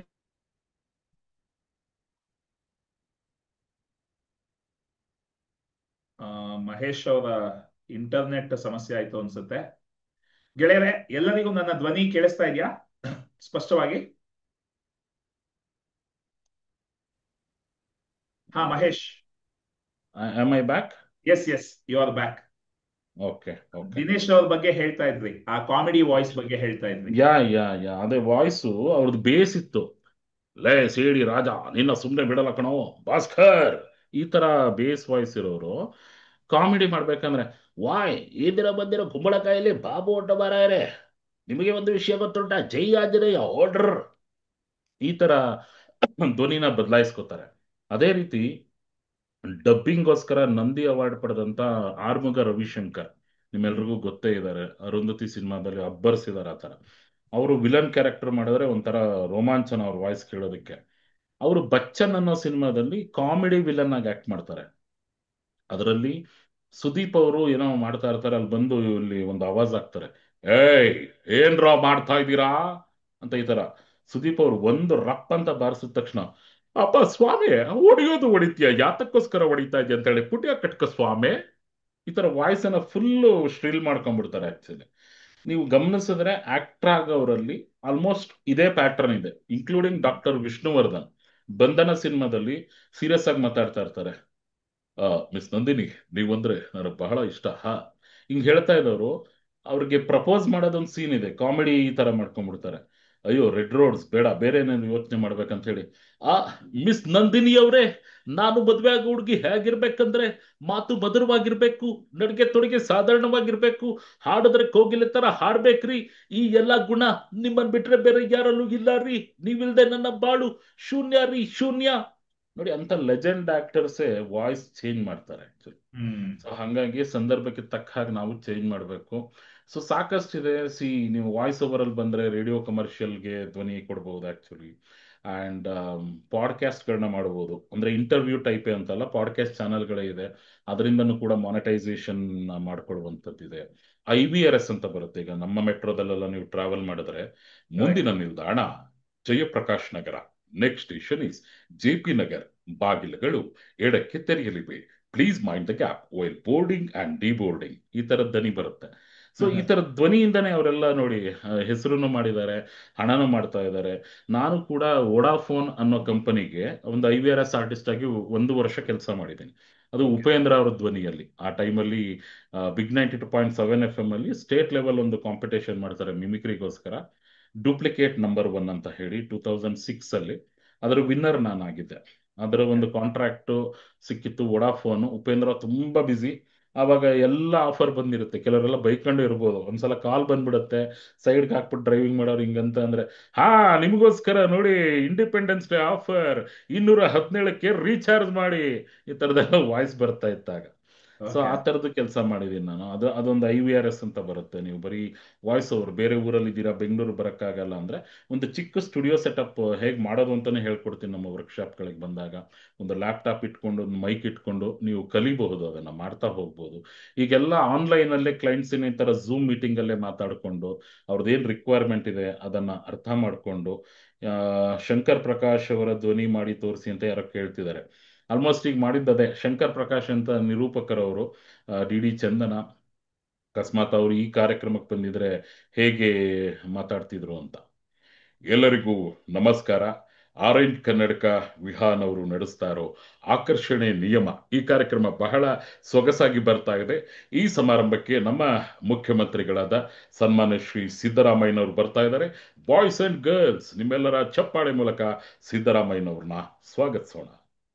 ಈ ತರ ಅವ್ರದ್ದು ವಾಯ್ಸ್ ಇರುತ್ತೆ ಆಕ್ಚುಲಿ. Nice nice. ಸೊ ಇನ್ನು ಡಬ್ಬಿಂಗ್ ಅಂತ ಬಂದಾಗಲೂ ಸಾಕಷ್ಟು ಇದೆ ಸ್ನೇಹಿತರೆ. ಏನೋ ಕಾರ್ಟೂನ್ ಡಬ್ಬಿಂಗ್ ಇದೆ, ನಿಮ್ಗೆ ಟಿವಿ ಕಮರ್ಷಿಯಲ್ ಬರುತ್ತೆ, ಮೂವಿ ಡಬ್ಬಿಂಗ್ ಬರುತ್ತೆ, ಟಿವಿ ಪ್ರೋಮೋ ಡಬ್ ಮಾಡೋ ಒಂದು ಅವಕಾಶ ಇರುತ್ತೆ ನಿಮ್ಗೆ, ಟಿವಿ ಸೀರಿಯಲ್ಸ್ ಸಾಕಷ್ಟು ನಮ್ಮ ಸ್ಟೂಡೆಂಟ್ಸೇ ಮಾಡ್ತಾ ಇದ್ದಾರೆ.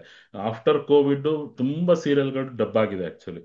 ಸಿನಿಮಾಗಳು ಅಷ್ಟೇ, ನಾನೇ ಹೆಚ್ಚು ಕಮ್ಮಿ 5 ವರ್ಷ 1000ಕ್ಕಿಂತ ಹೆಚ್ಚು ಸಿನಿಮಾಗೆ ಡಬ್ ಮಾಡ್ಬಿಟ್ಟಿದ್ದೀನಿ ಆಕ್ಚುಲಿ. ಅಷ್ಟು ಒಂದು ಪ್ಯಾರಲಲ್ ಇಂಡಸ್ಟ್ರಿಯಾಗಿ ಬೆಳೀತಾ ಇದೆ. ಬಟ್ ಡಬ್ಬಿಂಗ್ ಅಂದ್ರೆ ನೀವು ಬೆಂಗಳೂರಲ್ಲಿ ಇರಬೇಕು. ಬೆಂಗಳೂರಲ್ಲಿ ಇರೋರಿಗೆ ಡಬ್ಬಿಂಗ್ ಅಲ್ಲಿ ಹೆಚ್ಚು ಅವಕಾಶಗಳು ಬರುತ್ತೆ. ಬಟ್ ವಾಯ್ಸ್ ಓವರ್ ನೀವೇ ಮಾಡ್ತೀನಿ ಅಂದ್ರೆ ವಾಯ್ಸ್ ಓವರ್ ಕಲ್ತ್ಕೋಬಹುದು. ಮತ್ತೆ ಯೂಟ್ಯೂಬ್ ಚಾನಲ್ ಹೇಗೆ ಮಾಡ್ಕೊಳ್ಳೋದು, ಅದನ್ನ ಮಾನಿಟೈಸ್ ಹೇಗೆ ಮಾಡೋದು, ಪಾಡ್ಕಾಸ್ಟ್ ಹೇಗೆ ಮಾಡೋದು, ಇವೆಲ್ಲವನ್ನ ನಮ್ಮ ಕಾರ್ಯಾಗಾರಗಳಲ್ಲಿ ಕಲಿಸ್ತೀವಿ. ಸೊ ನೋಡಿ, ಒಬ್ಬ ವಾಯ್ಸ್ ಆಕ್ಟರ್ ಅಂತ ತಗೊಂಡ್ರೆ ಇಷ್ಟೆಲ್ಲ ಹೇಳಿದ್ನಲ್ಲ, ಮಲ್ಟಿಪಲ್ ಸೋರ್ಸಸ್ ಆಫ್ ಇನ್ಕಮ್ ಇದ್ರ ಎಲ್ಲದರಿಂದನೂ ಕ್ರಿಯೇಟ್ ಮಾಡ್ಬೋದು. ಅಂಡ್ ನಮ್ದು ಕ್ಯಾಸೆಟ್ ಆಗ್ಲೇ ವಿಹಾನ್ ಅವರು ಏನು ಆರಂಭದಲ್ಲಿ ತೋರಿಸಿದ್ರು, ಅದರಿಂದ ಇವತ್ತಿಗೂ ನನಗೆ ರಾಯಲ್ಟಿ ಬರ್ತಾ ಇದೆ. ಹ್ಮ್ ಯಾವುದೋ ಕಾಲದಲ್ಲಿ ಮಾಡಿದ್ದು, 2000 ಇಸ್ವಿನಲ್ಲಿ ಮಾಡಿದ್ದು, 2002-3ರಲ್ಲಿ ಮಾಡಿದ್ದು, ಹೆಚ್ಚು ಕಮ್ಮಿ 25 ವರ್ಷ ಆಯ್ತು, 20 ವರ್ಷ ಆಯ್ತು.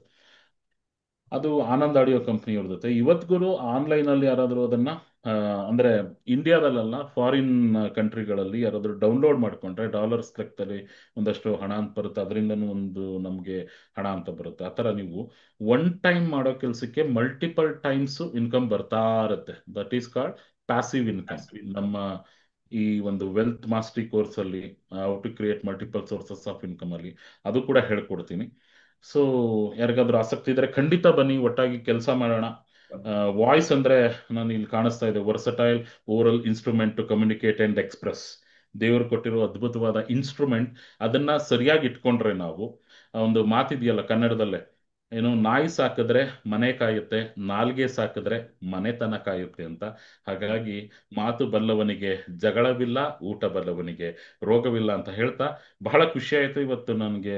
ನಮ್ಮ ವಿಹಾನ್ ಅವರು ಕೇಳಿದಾಗ ಖಂಡಿತ ನಾನು ಎನಿ ಟೈಮ್ ವಿಹಾನ್ ಅಂತ ಹೇಳಿದ್ದೆ. ಇವತ್ತು 10th ಎಪಿಸೋಡ್. ವಿಹಾನ್, ತುಂಬಾ ಚೆನ್ನಾಗಿ ಬರ್ತಾ ಇದೆ ನಿಮ್ದು. Yes. ನೀವು ಒಂದು ಅದ್ಭುತವಾದಂತಹ ಹ್ಯೂಮನ್ ಬೀಯಿಂಗ್ ನಾನು ತುಂಬಾ ವರ್ಷಗಳಿಂದ ನೋಡಿದ್ದೀನಿ.